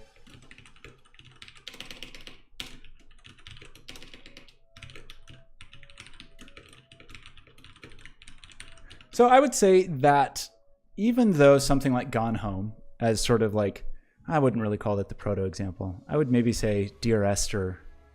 I don't know. What's the proto walking simulator? Even though it's a linear story, the fact that you are unfolding that story by finding audio logs, scraps of paper, things like that you are uncovering the story.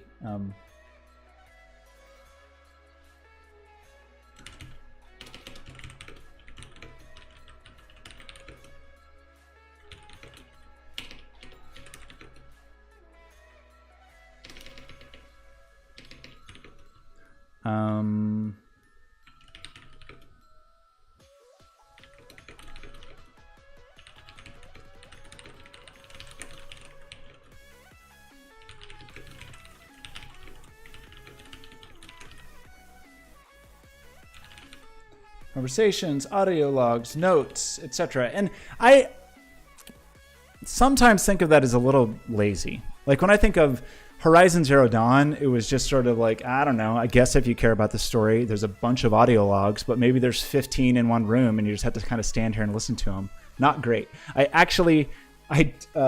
Speaking of Metal Gear Solid 5, the tapes in Metal Gear Solid 5 I thought were kind of a funny way to do it, because you could just pop on a tape and listen to it while you ran around. But still, this can feel like...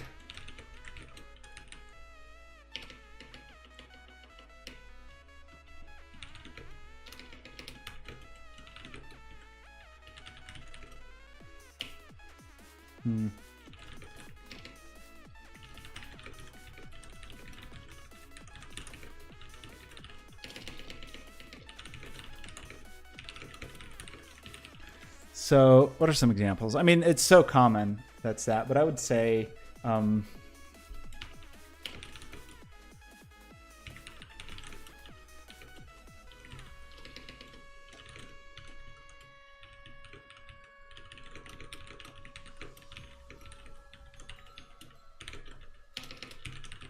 I think put... So the narrative's linear, like in terms of like what the state of the world is. Maybe that's the way to put it. Is like there's a state of the world, and you're uncovering the state of that world. You don't necessarily have.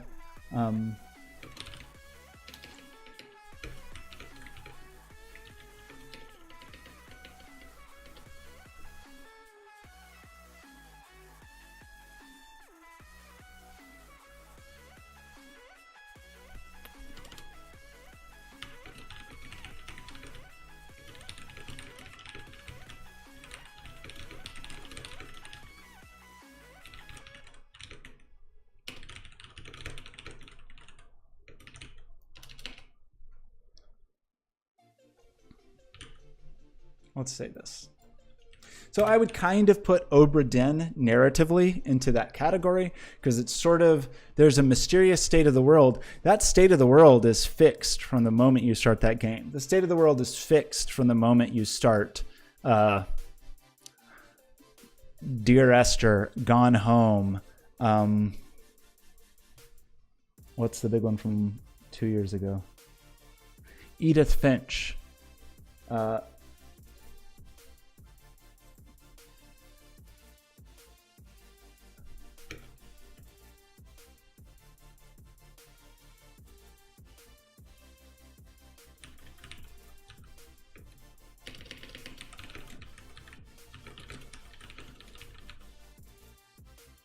Maybe that's one I would actually kind of want to show in the class.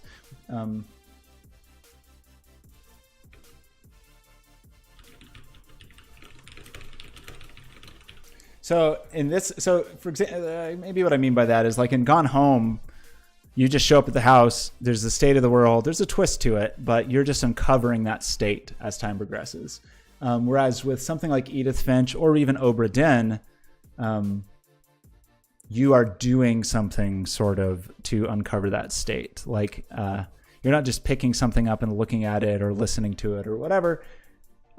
Edith Finch is very light on that, but there's some agency that I think actually has an impact. Obra Dinn is like, well, the whole gameplay loop happens as you're unfolding these things. So that is kind of a discovery or exploration. I don't quite know what to call that.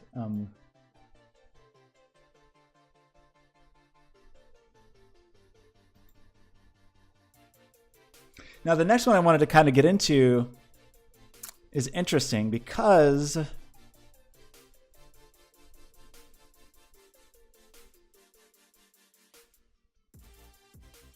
it's kind of funny. Like these are almost contradictory terms, but I would maybe say sandboxed agency.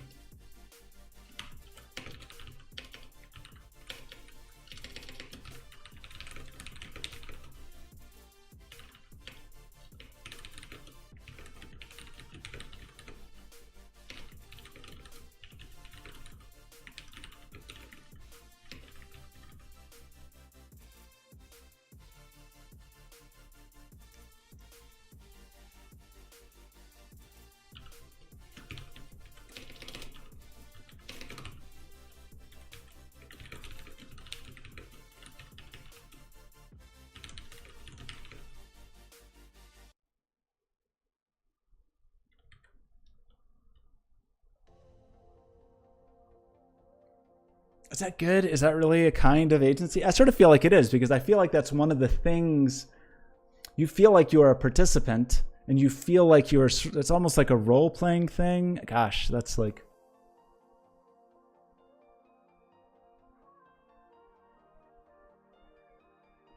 how is that different?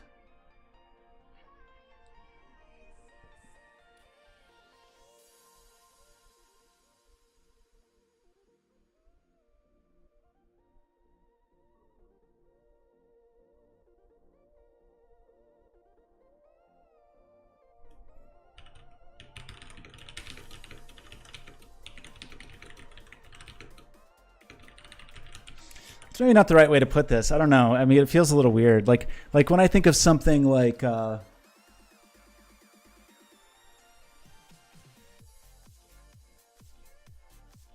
maybe open worlds kind of fall into this in terms of you have I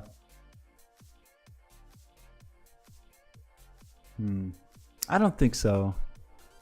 That's a tricky one. Like, I feel like there's a distinction to be made between something like Hitman, Hitman 2, and Metal Gear Solid, where it's a pretty linear story, but there are just windows in that story that are wide open for how you execute that. And I think there's something to that, even though you're not influencing the major story beats of the narrative. You're the fact that the windows in between are so wide open are impactful, I think, versus a normal game. You know, mini games have that kind of like, let's check in on the story, let's check in on the story, let's check in on the story. What do you do in the middle? There's often like a critical path in the middle that I think there's a distinction here. Now, in terms of the open world games,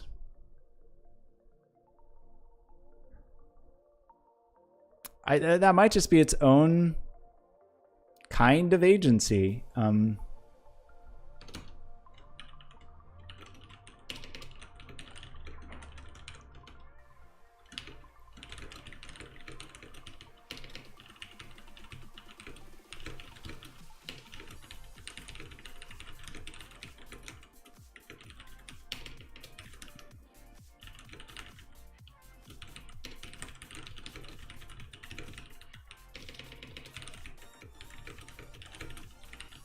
That was one of the weird things, for example, with Final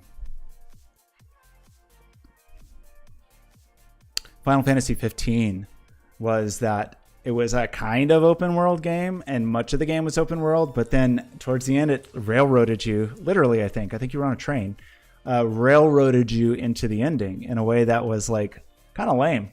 Like the back half of that game sort of took away anything that I actually liked about the game in a way that was pretty disappointing to me personally. How did I drop 112 frames? Weird. I think a good example of this is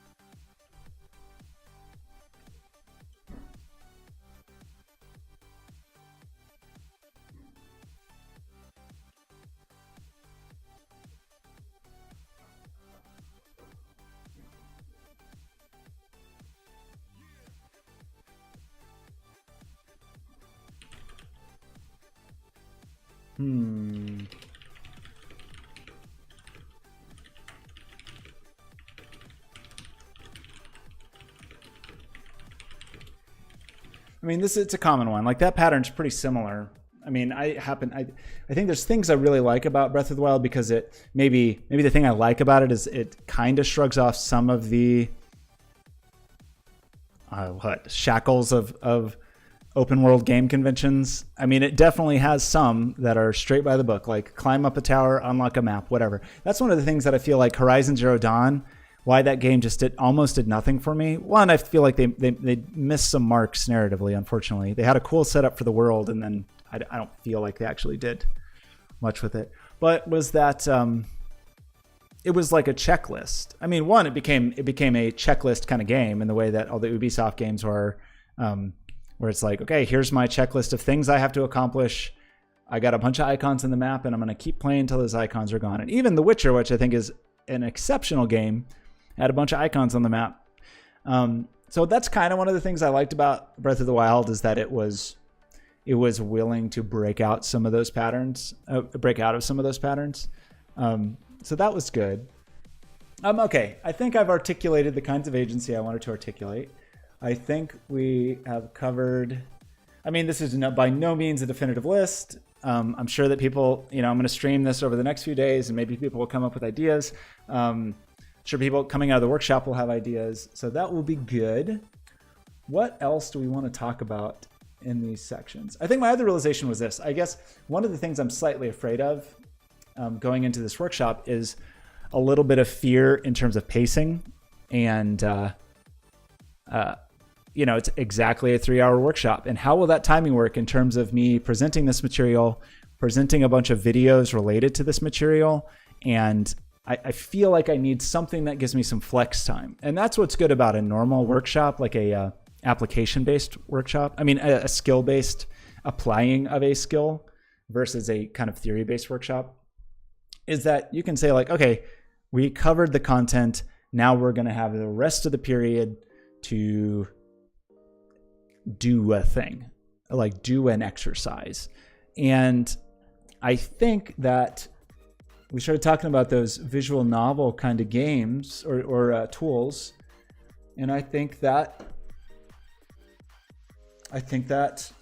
sounds good. I do want to add more to this list. Maybe we'll do tomorrow. As far as like what games we actually want to talk about, like let's look at Metacritic Best Games 2018. I personally feel like last year was not a great game narratively. I mean, there were some huge games with big stories, but I feel like they had major problems. So let's look at 2018 games. Red Dead Redemption 2 is way the hell up there. I find that game enormously problematic, but it also almost made me cry. So there's some success to that narrative, but I had problems with it. God of War is an interesting one because I don't think it does amazing things with agency. I think it does some pretty cool things in terms of story, especially as an evolution of like an old angsty character. Smash Brothers Ultimate, Forza, not really focused on narrative. Divinity Original Sin, I would put in, I guess, kind of that's like a vast world. Like those games are big narrative games. I don't know. I haven't played that one, so I don't particularly know like kind of what realms I would put it into. Maybe open world. Bayonetta 2 is not even a new game. I find that's probably pretty linear. Dead Cells, I'm not a huge fan of. I don't feel like it does much narratively. Shadow of the Colossus, a lot of remakes and old things, huh?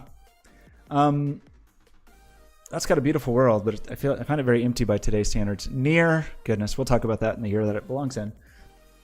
Monster Hunter World, I'm interested in, but I don't know that I heard much of it that made me think that the story was anything very special. Hollow Knight was not really this year. Into the Breach is outstanding, and I think that's just a funny example of a narrative built to support a game. Celeste is a platformer, but I haven't played it, but I do understand that it does some interesting things narratively, so maybe I should get into that. And a bunch of games that didn't come out this year. Like, what a weird list for this to be the top games. Like, a bunch of remakes, bunch of games that didn't come out this year. Like, feels pretty weird. It's got to look really weird on the Xbox One list. What is even on here? Okay. What about... Can I just jump straight to 2017?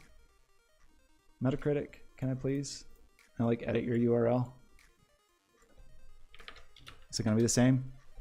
It didn't work. 2017, in my mind, was a stronger year for narrative in games. Let's see. Well, yeah, because we had Breath of the Wild. Which is funny, just talking about Shadow of the Colossus, I did not play at the time, and I've been playing the remake this year, and it's really interesting to me, and maybe I'm the only one that thinks this, or maybe everybody thinks this, I don't actually know. that in a lot of ways, Breath of the Wild feels like an evolution of Shadow of the Colossus in some very obvious ways of like, you ride a horse, you climb a lot, there's a stamina meter, but also like, oh, there's giant colossal sort of robot creatures that you have to climb on. In this case, you go inside them. It has sort of a big forlorn empty world. Like, it's pretty interesting. You could almost, I don't know. I feel like there's a connection there that I don't feel like is discussed very much. Mario Odyssey, the narrative is sort of silly, but it's charming and wonderful. Persona 5, I love. I think it has some major narrative problems. Does it do anything special? I mean, it unfortunately forces you to be very linear and it's very constrained time-wise to what you can do, which I find to be the most annoying limited part of that game. One of the taglines it showed all the time was "take your time," but you can't. If you take your time, you will miss major portions of that game, unfortunately. Okami remake. What Remains of Edith Finch. People really loved. I would say that game was. I found most of the moments pretty baseline in the middle, like not great, but also not bad. I found some of them good. I found at least one of them really off-putting and did not like it at all. And I found one of them to be very, very good. I think there's some interesting things that happen in there. I think at least as far as like in that genre that is unflatteringly called walking simulator, that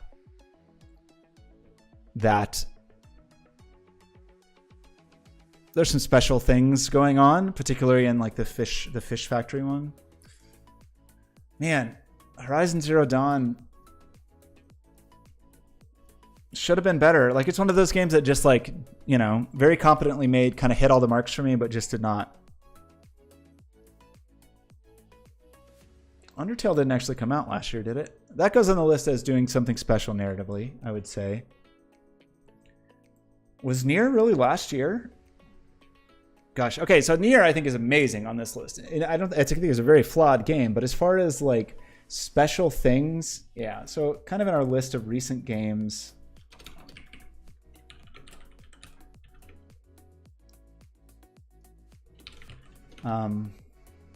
Maybe we won't even do that lower list, who knows. We definitely need to talk about Nier and some of the things that Nier does narratively, because I think there's some pretty amazing things in there. Neo, was it really Neo last year? Kind of forgot about it. Night in the Woods I think is pretty charming, but it's a good story, but I don't think it is especially special in terms of like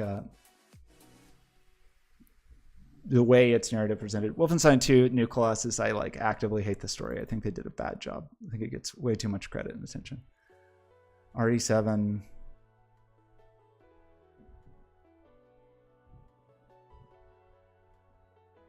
Yakuza 0 seems fun and weird. I played a little bit of it.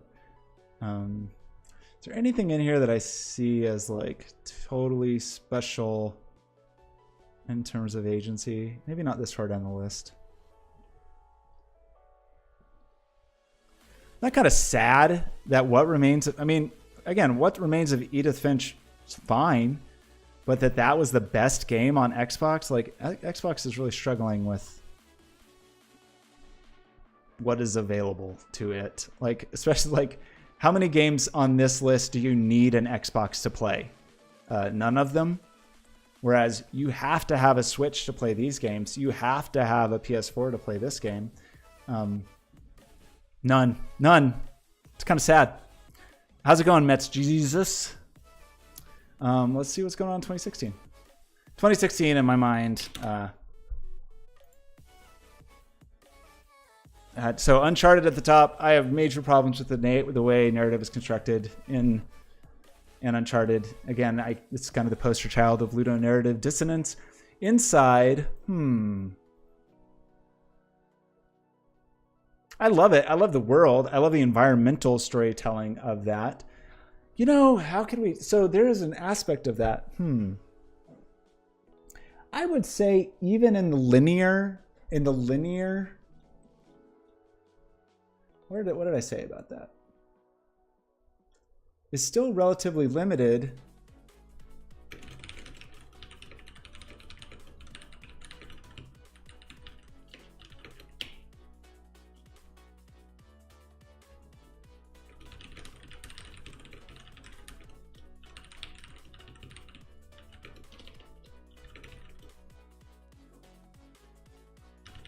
I guess what I mean by that is, so, we look at Inside, for example. It's a pretty linear game. But the things that happen and the way they unfold, I think the player's participation in those things, I think, makes a difference versus just like watching. If Inside was a cartoon and you just watched it happen, it would be interesting and kind of weird. I feel like I've seen like early experimental European animation that it maybe reminds me of a little bit. But the fact that you are the agent, and in fact, actually, you know what? Inside's a bad example because Inside, I think, actually kind of does fall into existential agency. With the secret ending. I think the secret ending of Inside, the implication is almost that you're kind of... So I think the implication is that the blob is sort of mind controlling you to get back inside and free the blob. Linear with sidecast, procedural sidecast produce random points of a linear story. Yeah, I think so I was thinking about that in terms of the open world kind of thing, that you have your own ability to navigate through. I think Inside doesn't fall into that category, but I would say that the secret ending of Inside falls into kind of the existential agency, because there is almost this implication that you, the player, were mind controlled by the blob. So I think that's interesting. Procedural, I hadn't actually considered that. Like procedural side quests. So a game like No Man's Sky, I guess, comes into mind for that.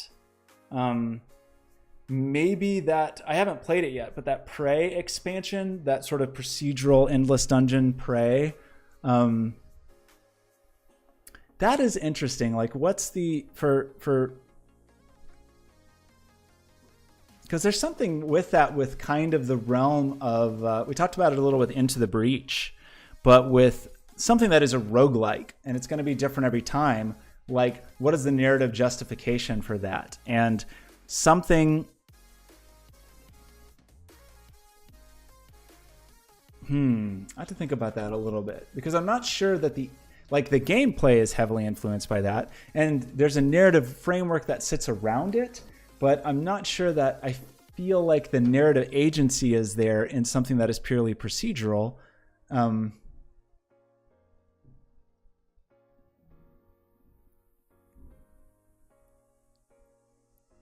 Procedural part is the item and place where to get it. As far as how to advance the story, that maybe would fall a little bit into this discovery or exploration based, where a narrative unfolds as you sort of hit beats, but you have some room to follow those beats. Thinking about something like Gone Home Again, where you walk around and this door is locked, but eventually you can unlock that door and move through it. What games come to mind for that when you're thinking of that kind of structure? Do you have some example games? What else is here? Witcher 3 Blood and Wine. Pretty spectacular. That one's kind of interesting in terms, like, there's an agency trope in that you're kind of possessed by a ghost, but you're still in control. Maybe trope isn't the word I actually went there. Kentucky Route Zero. I liked you at the start, and then did not like you very much. What else do we have here? Whoa, did I skip over? Oh, I've got to go. Okay.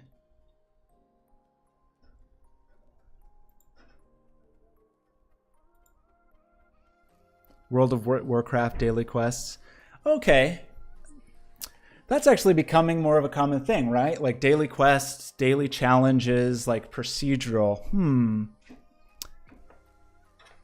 I kind of feel like those will still sort of fit into the into some of these other frameworks. I mean, unless there truly is a weird story reason about it, like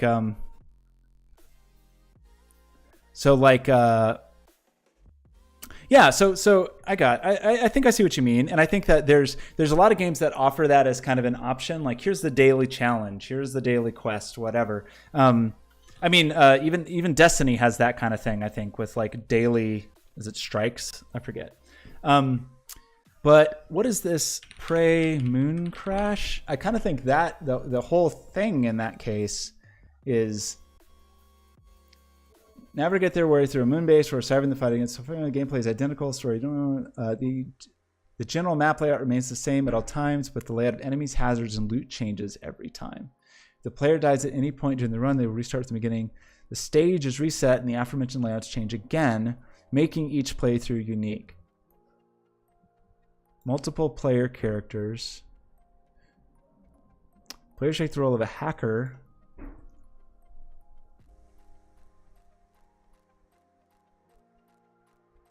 So I'm trying to make a distinction between the narrative types, because of course there's like a whole different set of narrative categories and narrative tropes, and the agency types. And I know that's really fuzzy, and I'm still working on it, and it may forever be fuzzy. So what is in this case, for example, this procedural.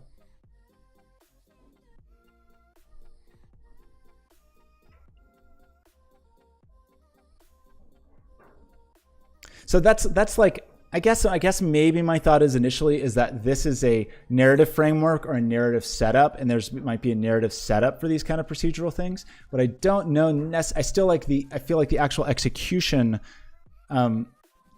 insofar as there even is narrative agency, which that might be limited in something fully procedural. I'll have to think about that one a little more. Because I think I'm trying to think of like a really successful example of that, where that's the thing is, this is a narrative that unfolds, and and that is fully procedural or AI generated or whatever. I can't think of a ton of examples. This Moon Crash is maybe the closest thing. So these are simulations. Oh, you know what? Maybe that. Well, I don't know. That almost reminded me of the Assassin's Creed, but that's a narrative device. The meta narrative, the multi-layered narrative. I don't think is actually falls into like our agency categories. I think that's just kind of a narrative framework. Why can't I just have a list of this? How annoying.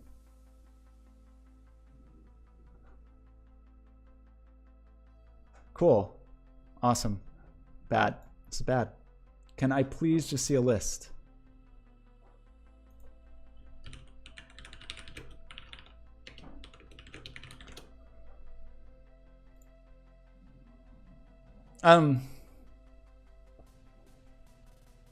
That's weird. Blood and Wine. Dark Souls 3. I mean, there's, because there's like, Dark Souls 3 has some interesting narrative tropes, but I don't know. I think those are narrative tropes, and that the agency is still fairly limited. This is an outrage. The Witness this low. The Witness is a masterpiece. That game's outstanding. Stardew Valley, outstanding. There's real, yeah, that's what I thought. Inside actually came out in 2016. The thing I would say about The Witness, I don't even know what to call it, because there is like a narrative.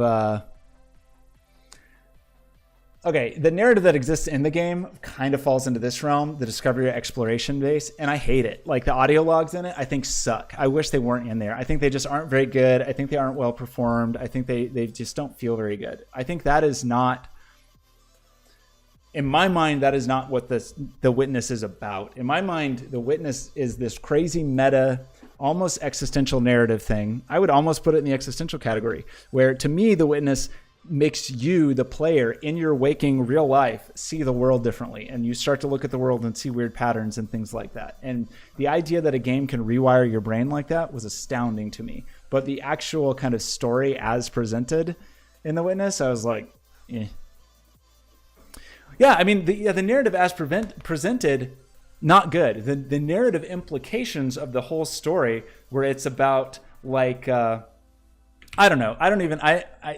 I've sort of deliberately not listened to Jonathan Blow talk about what The Witness is about, because I feel so good about what I think it's about, because I feel like it's about a game that makes you see the world differently, where your mind becomes a thing that can do that. Like, I think those the implications of that are crazy.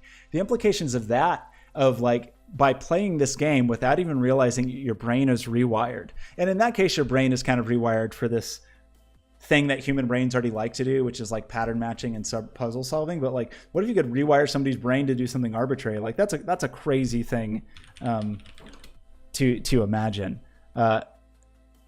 Best heuristics in a game, yeah.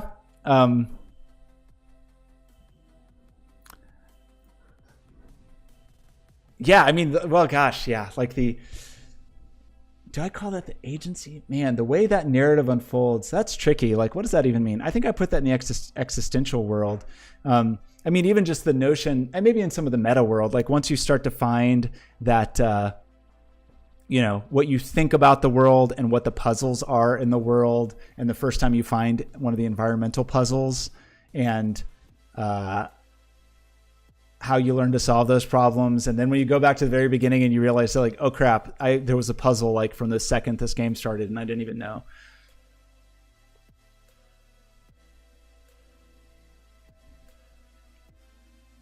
Minecraft is an example where you don't have the quest always on top, so you can always figure out yourself what you can do. Yeah, I think that's interesting. This is probably the wrong example for this, because this is, in these examples of sandboxed agency, you have very deliberate narrative bookmarks, and then you're kind of wide open in the middle. Whereas Minecraft, I don't even know. I mean, there's Minecraft story mode that's a whole separate game. I do kind of think about survival games like, No Man's Sky, I think it's supposed to be like this, but the one I really liked a lot was Subnautica from last year, which is maybe my favorite game from the last year, where there were these narrative milestones, to kind of keep things moving from point A to B, but there was so much open in the middle of that. And I really enjoyed that openness. I would maybe kind of put this in that. Like, these games have very, very tight, like, okay, this is a mission, you're going to do this mission. Whereas something like Subnautica was quite broad, and you could totally ignore the story if you wanted to. I also actually, Metz Jesus, that's a major problem in the storytelling of open world games, is almost always, not always, but almost always, the overarching mission is, hey, the world's about to end. Like, hey, the end of the world is happening right this minute. The entire universe is on fire. Dragons are eating all the princesses, whatever. And then you're like, oh, let me go shoot some rats for you or whatever. Like, it really breaks a lot of games. I feel like I've been noticing games getting a little more savvy about that. In God of War last year, for example, anytime you wanted to go on a side quest, Kratos is like, we are not going to do anything that either, like, we will only do this side quest in service of the main quest. Like, it's not a diversion, it's not a distraction. I'm only going to do this because you need the training, talking to his son, or we need the equipment. Like, he was, it's still sort of the, like, I mean, actually that one's interesting. So like, that one had the main narrative, but the narrative wasn't save the world. It was like they had a specific thing of delivering the mother's ashes. And that was their specific thing they were focused on doing. And the only time Kratos would allow diversions from that was, again, for those two reasons. Like, hey, I'm only doing this because you need training, or I'm only doing this because we need supplies. And I thought that was an interesting way to speak. Is there enormously loud construction going on? Sorry about that. I thought the roofers wouldn't be working because it's snowing outside. I hope you can't hear that very much. Red Dead, also, there's the main narrative of getting money for the game, which has major flaws, of course. But you could kind of... Is that super loud? Sorry if that's super loud. Man, that sucks. I'm so irritated by the... Man, the roofers. That looks like it's coming. Okay, it might be below my noise filter, I hope. Red Dead, like, you could kind of say, like, okay, all these side quests are because I'm an outlaw and I'm out there doing outlaw things, you know.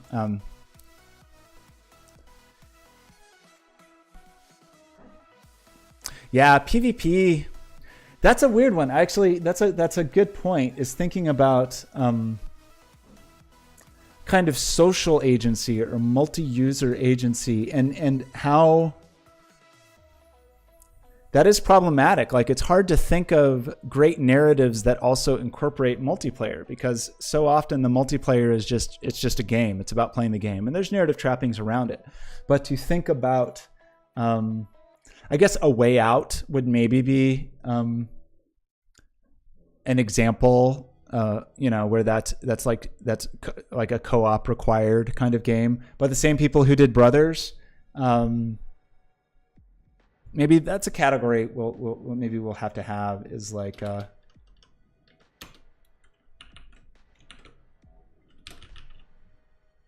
want to say cooperative agency or social agency, group agency.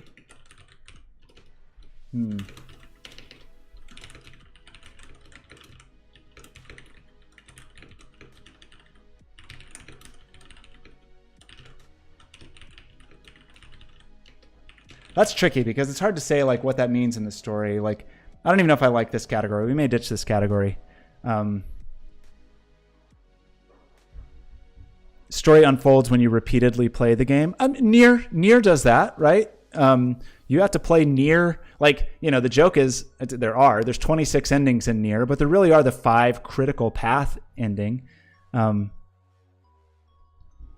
Just from the politics of faction is pretty interesting. Okay, well that is I would say in Eve. Oh man, Nier is an important one. Nier is very high on my list of the like important advancements in interactive agency. Absolutely, it's maybe at the top of the list. It has major flaws. Encode, you bring up something important. Like, there is. So that's okay. This is where it's tricky, right? So that's a narrative type, right? Which is a like emergent narrative, emergent gameplay. Sea of Thieves tries to get away in that category, even though I'm not totally convinced by it, where it's like there's narrative beats. But I think I would put that in the sandboxed agency. Even I would maybe put Eve in there. Now, Eve's an extreme example, because Eve kind of has, I'm not hyper familiar with it, but Eve, like almost everything that happens in Eve is defined by the actions of the players, right? Like, that's kind of my understanding of it, is like everything that goes on in the game is because the players are doing it, which is a pretty interesting one. I think I might still put that in sandboxed. I don't know what to do with this group one. Maybe I don't like that one.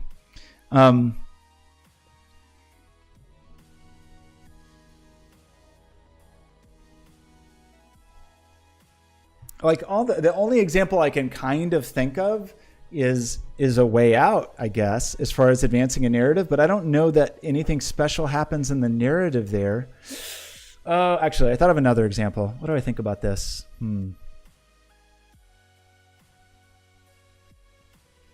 There's something special about games like Dark Souls and Journey, which is weird to group those two games together, but like an ephemeral meeting, like a short and sort of it's actually kind of funny to think about how similar this is in Journey and in Dark Souls. But like in Journey, you're going along and suddenly like there's a buddy there. You made a buddy and you have such a limited ability to communicate with that buddy, but they're your companion in this big forlorn, lonely world, and you're all together and it's great. And then that buddy's gone and it's like, oh no, what a sad thing. Like, there's a real impact to that. And then in Dark Souls, when you need to call in, what is the right term? I can't remember. When you call in the phantoms or spirits or whoever to help you beat a boss, and then you beat the boss and it's so amazing, and then like you watch them fade away while gesturing. Like, I think there's something to that. What do we call that?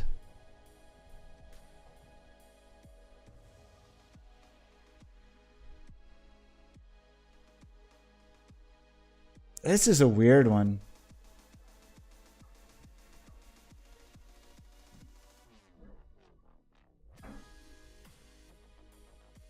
I'm trying to like figure out the boundaries of this of this thing in my mind. Like, what are the constraints of this thing and how do we describe it? Because I think there actually is something to that, of like, you make a connection with somebody. Because actually now I'm even remembering games like Final Fantasy 11, and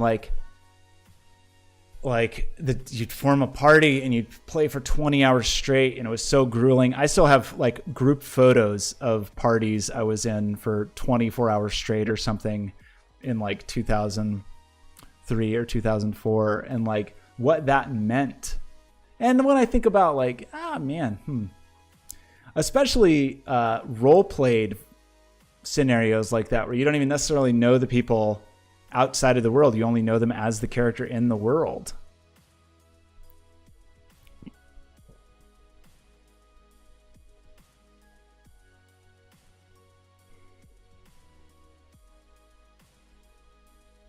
Is that going to happen in that Eve players are not equal? Is that all going to happen in Star Citizen 2? Like a classism in the world. So, okay, how do I want to define this? Because I think there is something to this, that there is like a social element, but that where the social connection is fully in games. I don't just mean multiplayer games, but where there is something about the connections you make. This is a tricky one.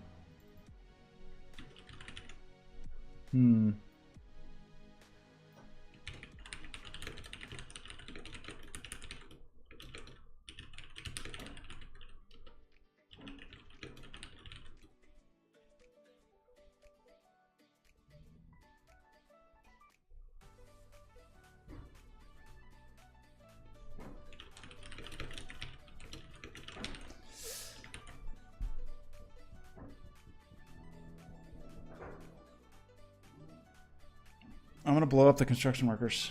I have to. Sorry. Well, for sure. And again, I'm not just talking about, when I think of like Dota, I don't think there's a lot of narrative going on that's advanced by the gameplay itself. When I think of Overwatch, I don't really think, there's narrative frameworks around those games, but the like, you're not working on advancing a story there. You're just, it's match based. I would say like these match based, experiences, I'm not focused on that. However, I would say in something like Destiny with the whatever they call them, the world events or something, where it's like, oh my gosh, a giant creature just fell out of nowhere, and just suddenly everybody's going to run up and handle it. So things like I think they're called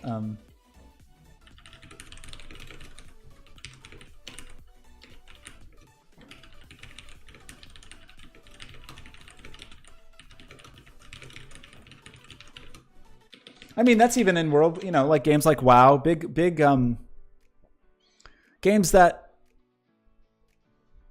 there's a role-playing aspect to these. I don't know. We'll have to think about this one a little, because I think there's something to this. There's something to this in terms of like, oh man, this crazy thing just happened and we all did it together. There's something to it, certainly in terms of things like raids in WoW and Destiny, where it's like, this is a group, we're going to do this thing. It's crazy. It's hard. We pull it off just like, this feels amazing. Like, I feel like that's a big MMO thing. I feel like there's aspects of this in like ephemeral connections, like are in Journey or even Dark Souls. I'm not fully convinced that that's a narrative thing, but I kind of think it is, because I think that is something that like something that adds to the magic and charm in Journey is these like ephemeral connections. Something that adds to the terror of Dark Souls is the idea of getting invaded.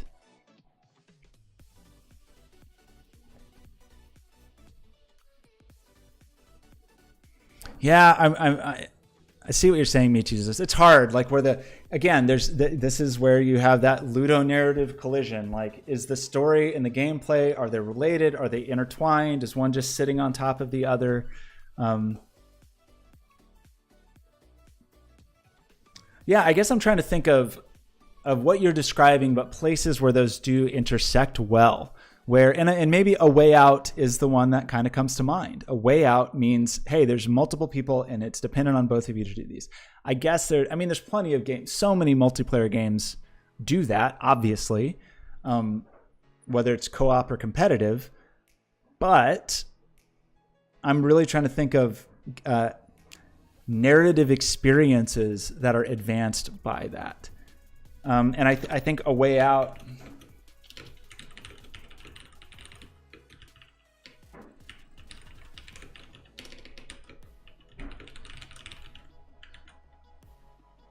Cooperative, co-op. I'm good at spelling. Okay, that one needs some more thinking. I mean, all of these need more thinking, certainly. But I appreciate, thank you to both of you for helping me add some additional categories. This thing's getting long.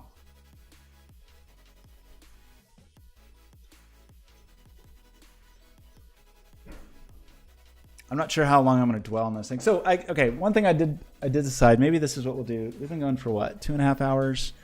I need to sabotage Backblaze on purpose.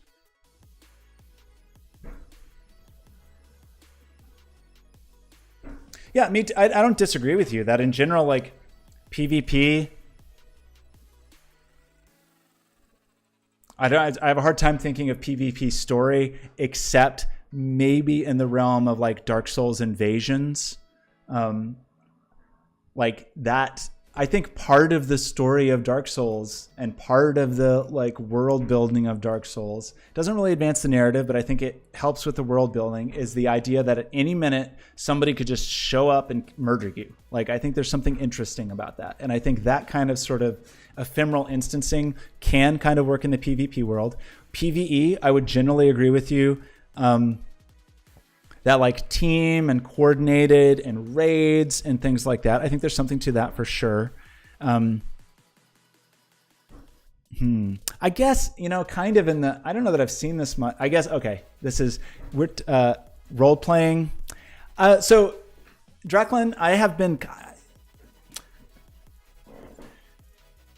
this may not be right, but I'm kind of thinking of roleplay not as a form of agency, but that's kind of a narrative construct that leads to these kinds of agency. So I think that roleplay leads to things like social agency, like for WoW raids. I think it leads to things like open world agency or sandbox agency. So maybe it should be separate. I mean, I don't know if I feel like that's the agency form or not. Now that's really interesting in certainly things like DayZ, where it's pretty no, Meat Jesus, I'm not saying that that's necessarily the best example. It's just one that I can think of, and I'm trying to imagine more intense examples of it. And I'll give you one in 1 minute. So yeah, when I think of like pretty open sandboxy things, DayZ, I guess I would put in something that's kind of sandboxed. Even something like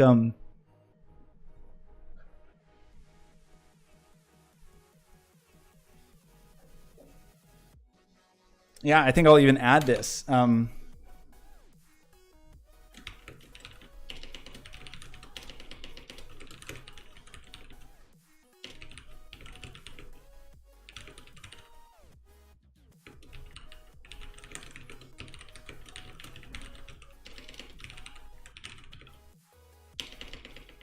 So I would say in this world, like things like,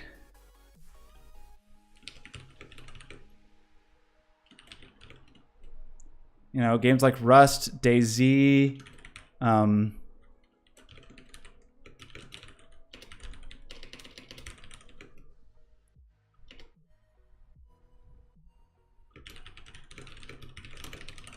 mean, Sea of Thieves kind of has some goalposts. I don't feel like that's what people really are interested in that game. And it seems like the developers of the game aren't super interested in adding a lot of that sort of like linear narrative framework stuff. Like they seem to be pretty focused on the, what people call emergent gameplay kind of thing. Maybe Eve falls in this category. I might even put like sandboxed, emergent together. And maybe these should really be separate. Probably. So the one thing I was going to say, I think it's not that, I guess it kind of is. So in thinking of so this is about interactive storytelling. It's not explicitly about games, even though that's all I want to talk about. But something that's become popular in recent years that I would say is kind of an aspect of 21st century storytelling are escape rooms.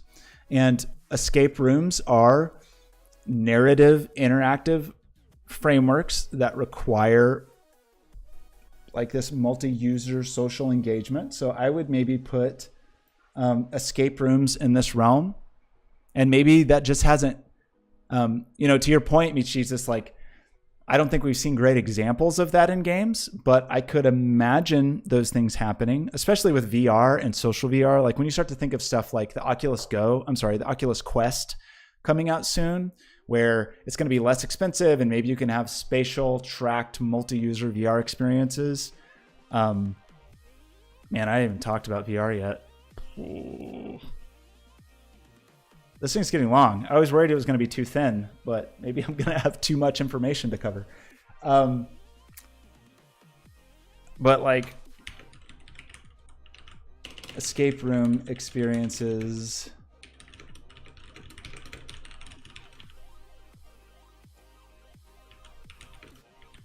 I mean, when you think of like, there's a group of people and you got to, I almost think of like the game Clue or the movie Clue. Like everybody's locked up in the house. We're not leaving till we figure this out. The story emerges from what people do in that. Like after you do the escape room, you're going to tell it in kind of a first person way. Like, oh, John looked in the piano and Mary turned the painting upside down and all those sort of things. Like, I think that's pretty interesting. And your agency is the narrative in that. Yeah, the movie Cube. Sure. I mean, imagine if that was a game and like everybody had to be in it and provide a certain thing. Like you could almost imagine like a class-based escape room or something like that. So I don't think I've seen a lot of that in video games, but I could imagine that.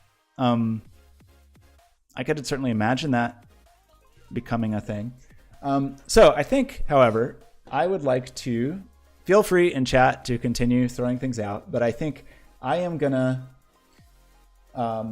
like this whole block right here. Can I expand this?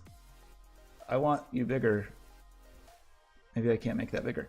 All of this is us talking about agency, types of agency. So I'm feeling pretty good about that at the moment as far as my needs for this workshop. The thing I would actually like to do in the workshop is to have kind of a weird hands-on thing for a nonlinear narrative. And the easiest example maybe to me feels like we spend half an hour to an hour with a visual novel tool, pardon me, some kind of very simple tool. And actually, Meech Jesus or Draclin, if you have any insight on this, I'd just super appreciate it if you've run into this at all. But I would like a super simple kind of visual novel sort of tool that makes it very easy to set up nonlinear narratives. So whatever the easiest way that I could do in like a half-hour workshop, I think would be super cool. Because again, this workshop initially, and again, this is a topic I want to build on and expand on and give workshops on and talks. But I have a talk this week that is for art students at PNCA. And so I want to kind of cater it towards them by saying like, hey, you want to start building nonlinear narratives, let's use some of these tools.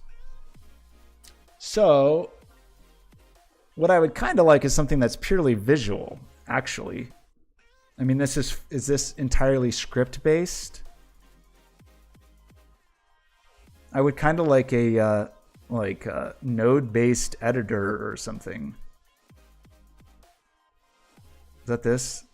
Best tools?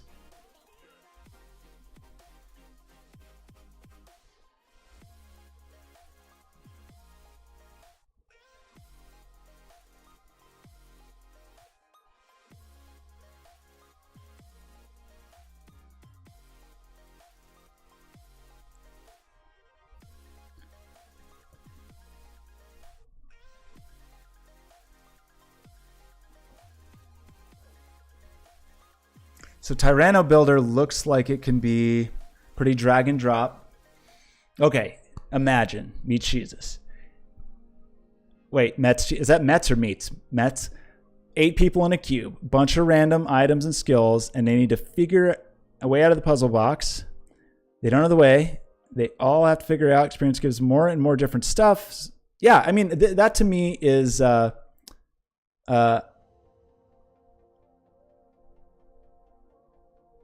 kind of the escape room idea. I don't know if you've done one of those. I worked on a project that was vaguely based on an escape room, but like, yeah, the idea you're in. I don't know that I've seen many digital escape rooms. I know I've seen some like VR ones, like if you go to the Oculus store, there's a popular one, but I think it's single user. It's been featured lately. I assume it will still be here. This looks cute. I kind of want to try this one. I think this is single user though. This one I recently saw.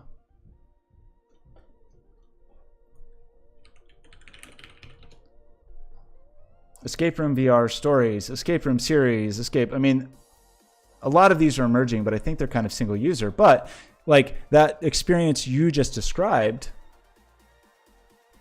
I think could work well as multi-user VR. Yes, what do I want to accomplish?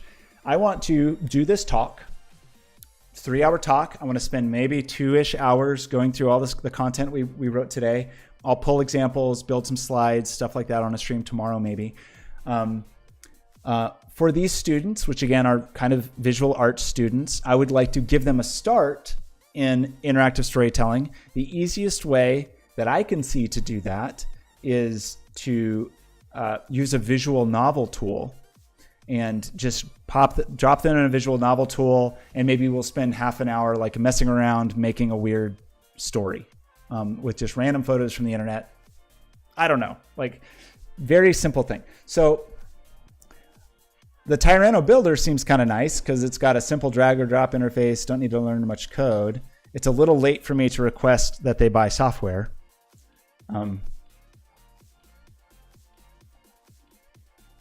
But that seems kind of nice. Definitely don't want to spend that much money. This RenPy one,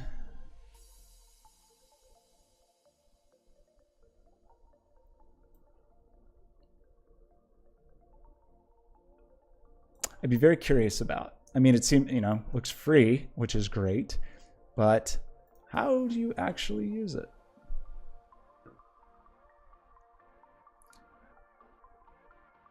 A simple game. Terrific.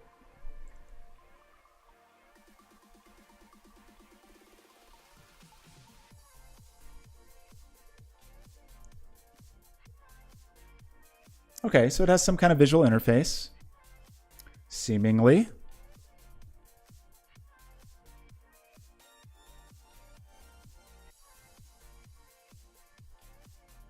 Groundhog Day. Oh, that's kind of interesting, but you can vary in the middle. But I'm not too worried about the narrative framework. Like I kind of want to just let them in the workshop come up with whatever simple story they want. I'm concerned about the tool that we use, I guess. Although I like that as a theme. I think that's sort of funny. I just want to give them a really simple tool that we can go over in class. And maybe they won't go over, maybe they can kind of follow along or not follow along.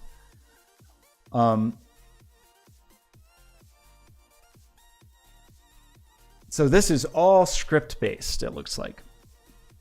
They could maybe do some JavaScript. I would kind of prefer it if there was a free visual tool to download. I think that would be great. But this looks okay. Like, I would kind of like a totally visual thing. So that like what was that other one called? This Tyranno builder seems to be fully visually based, which seems kind of nice and might be easier for them to pick up. A tabletop RPG. Well, actually, that's not a bad idea, is that we just like sit and build something. But I think they would like to do something like kind of learn a tool, a little bit of skill building. So in my mind, a visual novel, I like that idea. So I kind of just want to find the right visual novel tool. Like this is a pretty simple drag and drop editor, export for browsers. I would love it if they had a trial.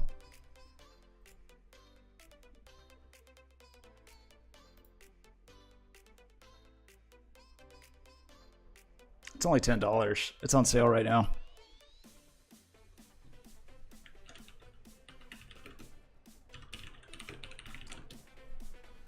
I blew it. I should have asked earlier.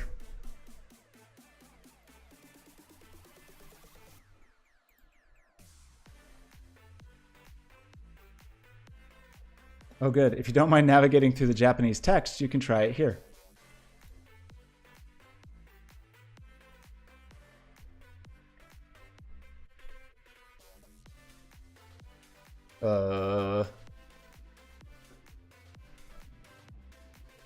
Cool.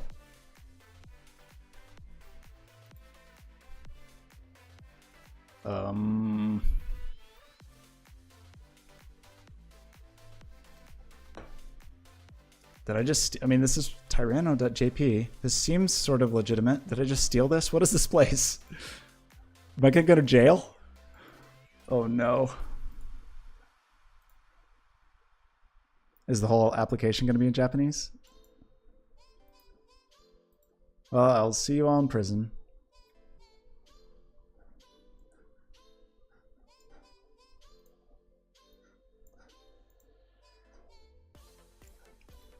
Is that not finished downloading? Oh, it's not. Oops.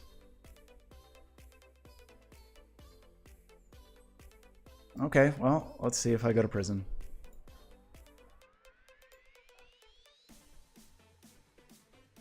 I don't want to steal it.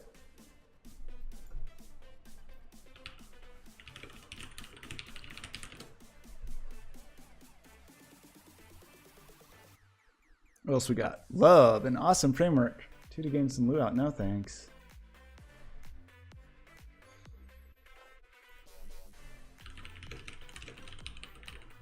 Easy. 2015 article.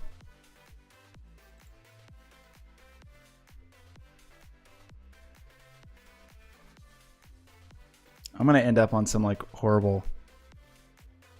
Draclin, I wouldn't. I really wouldn't. I super would not. I would be happy to buy it actually, but I feel like it's a little short. Novelty.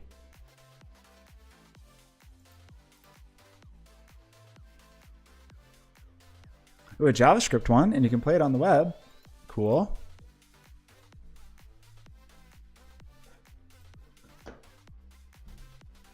I know, man, I don't know. Draclin, I'm a little worried that just clicking through these things, I'm going to fall all over hentai.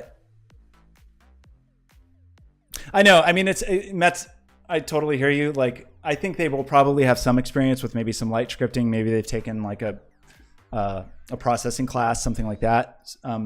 So I definitely want to get there into a very, I just want to, it's a short workshop just to kind of expose them to something. And I can imagine in my mind a visual novel tool that just lets you like visually lay everything out. And I'm kind of sure that exists. How old are they, Draclin? They will be college age. So 18 to 22 would be my guess. And they're savvy people. Like I took a workshop yesterday just to see how it went, and they were savvy. Oh no, am I in porn land already? She needs the novelty website.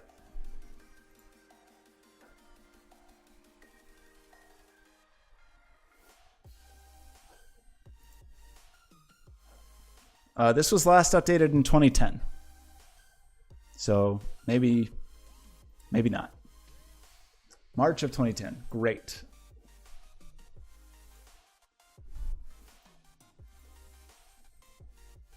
This one seems like my favorite one so far, but again, I might be stealing from Japan.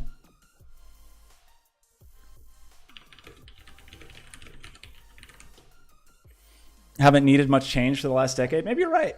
Maybe you're not. Maybe you're right. What was Dream Daddy written with? Maybe they, I wonder what tool they used. Maybe they built their own.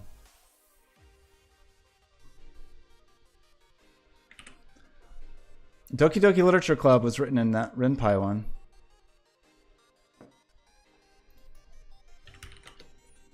I know it's always good to watch me Google. It's very fun to watch me Google on stream. Dream Daddy? I mean, I just know that, like, as I don't play visual novel games. I don't have anything against them. I just haven't played any. So there's like the ones I know off the top of my head are like Dream Daddy, Doki Doki Literature Club, Hatofu Boyfriend. Is that how you say it? The one with the pigeon. There's the new one, My Horse Prince or whatever. Hey, I'll play them on stream. I don't have a problem with them.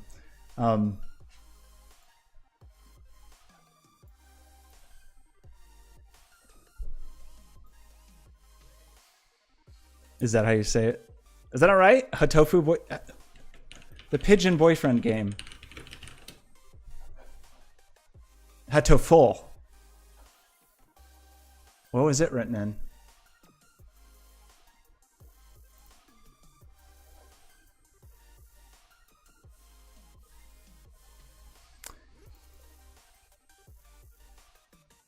Famous writer, game engine.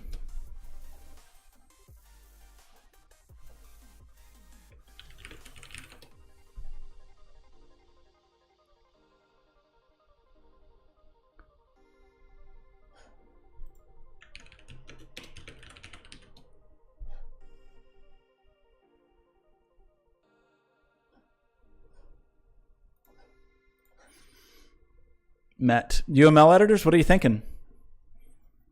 I mean, yeah, I guess you could make simple. I just in my maybe I'm crazy. In my mind, there should be a very easy. That's weird. Famous writer, but when you search for famous, is this it? This is the famous engine. No, we don't want this. It's just in my mind there should be really easy software for this. That Tyranny one looks pretty good.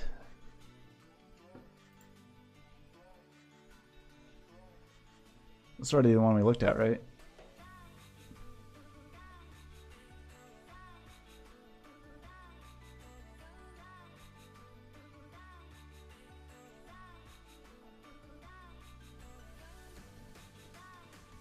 I mean, if I wanted to, like, I guess if I was really wanted to teach a workshop and like really have them learn some skills, I would do it all in Unity with 2D, just because a lot of the other workshops are focused on Unity. I like to use Unity for everything. So that's what I would, if I was going to like try to teach it as like, hey, here's how you're going to make this from scratch. But I don't really want to do it to make it from scratch thing, because it's just going to be a small part of the workshop. Another option is that,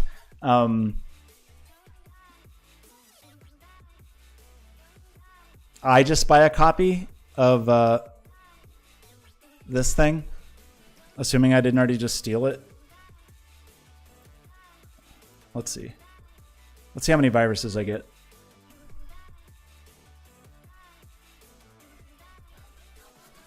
I don't really want to open this. I feel like something bad is going to happen.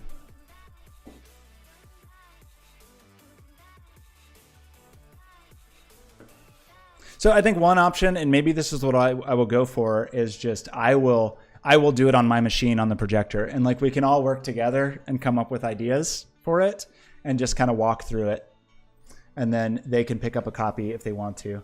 I think that's maybe what I'll do, and so maybe we'll do a stream tomorrow where we just on stream come up with a weird visual novel. I really hesitate to open this thing I just downloaded. Am I going to do it?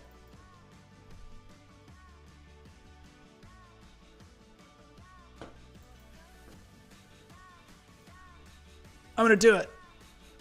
Yeah, the Windows protected my PC is like, don't run this. What are you doing? I'm afraid. Let's watch this. Let's watch this fun trailer. Everyone has a visual novel in them.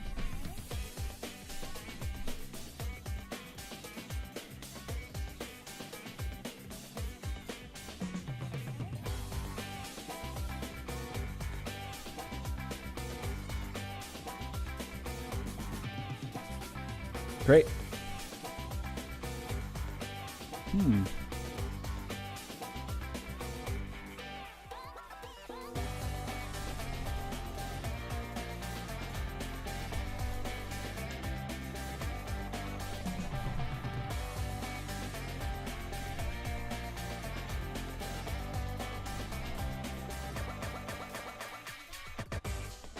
Whoa.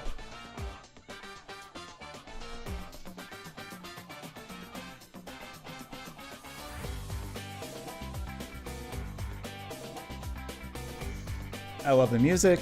I love that woman's outfit. Let's just go. Wait, I want to see that again. Or is she like, yeah. Wait, get out of here. I mean, it's worth it just for this, the rainbow hair. It's got a drag and drop editor. It's got export for browsers. It's got 3D character animation. Really? Live 2D cat. I don't even know what that is. Whoa. Cool. That's intense. Got basic camera movements, video backdrops. I don't know what's going on here.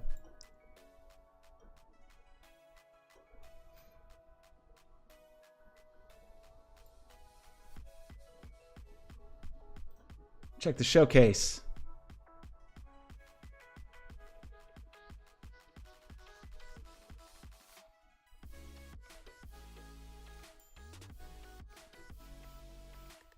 Didn't it say that Doki Doki Literature Club was made with this? I'm kind of surprised that's not in the showcase. I feel like that's a pretty substantial story. I mean, this looks like a thing people could use. I remember this being recommended a few years ago. And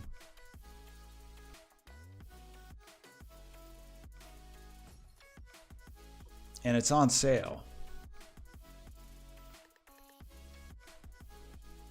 I already buy it. On Steam, $10.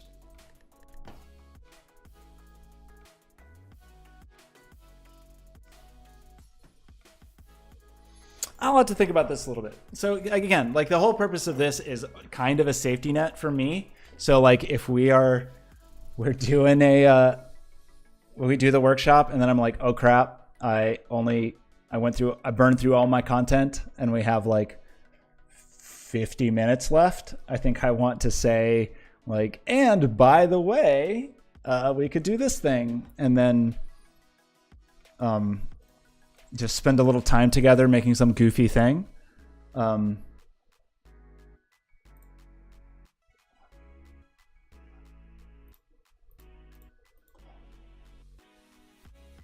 Because like agency-wise, this falls into like, what was our simplest category? I think we just called it branching.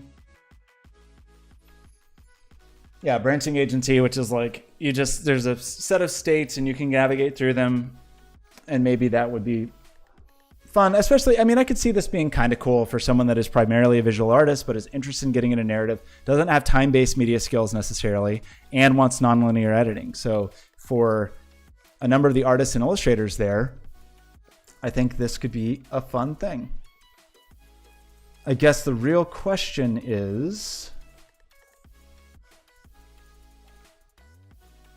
do we do Tyranno? In which case, I would just do the demo and not necessarily expect everybody to have it, because I don't think I could get the department to buy it in 2 days. Or do we do it in Ren'Py? Oh, maybe Ren'Py is the one that was Doki Doki.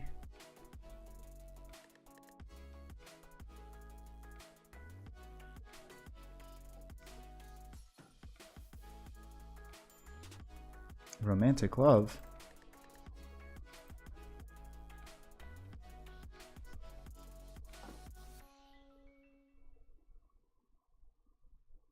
SC2VN, set in the South Korean professional StarCraft 2 gaming scene. This sounds amazing. Draclin, it's only 3 hours. It's super short. It's a short workshop. So like it could easily be that I talk for 2.5 hours and then we just have like a half-hour window. And in that half-hour window, maybe I say like, hey, we've got a little time left. Let's just put together a nonlinear story just to see kind of like how you think about it.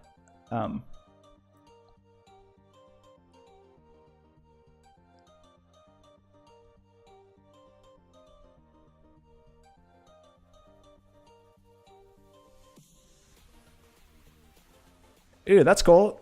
And that's how do you like role play stuff for what? Like what context?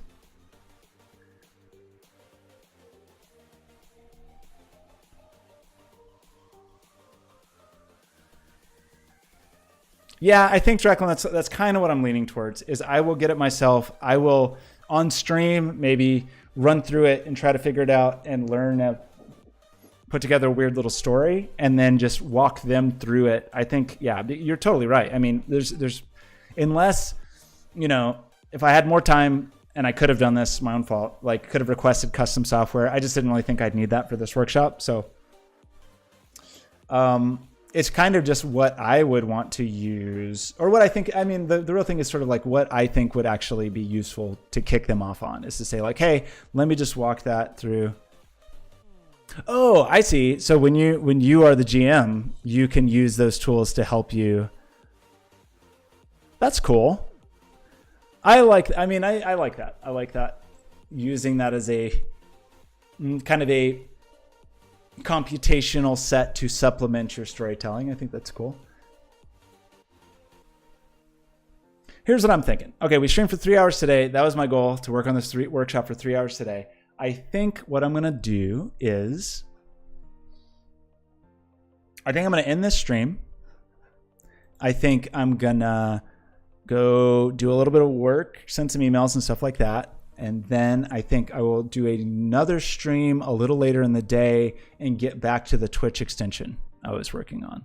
So first of all, thank you so much, Metz, Draclin, Encode, for your help on this. I really appreciate you throwing out ideas, letting me bounce ideas off. We covered more ground today than I really thought I was going to. So it feels very good to get some of this stuff out of my head.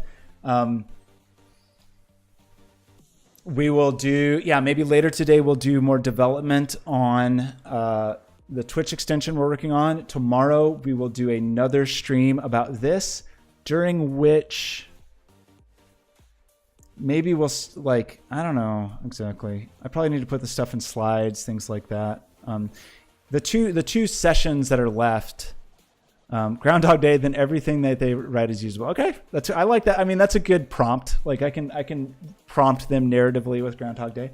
I think I want to do, my workshop is just Wednesday evening, I think. So really I have like 2 more work sessions on it. And I want to accomplish, one is I need to just like capture and codify this, throw it into slides, find some YouTube links, things like that. I don't think I need much more new information here. I think it's just about making some slides and pulling some visuals together for kind of the listen to me ramble section, which I'm pretty good at rambling, as you know. And then I want to spend a stream just experimenting with one of the 2 tools. Maybe we'll download them both and take them for a quick spin and just see what seems more interesting. And then I will just have those tools on hand in case I need more time in the workshop. So I think that is the plan. So again, thank everybody who stopped by. Super appreciate the help. This is kind of the first stream that I've done like this, like brainstorming kind of stream, but I think it went well. Hope you enjoyed it. And I will hop on later today and we can do some work on the Twitch extension. So thanks everybody for hanging out. Have a good afternoon.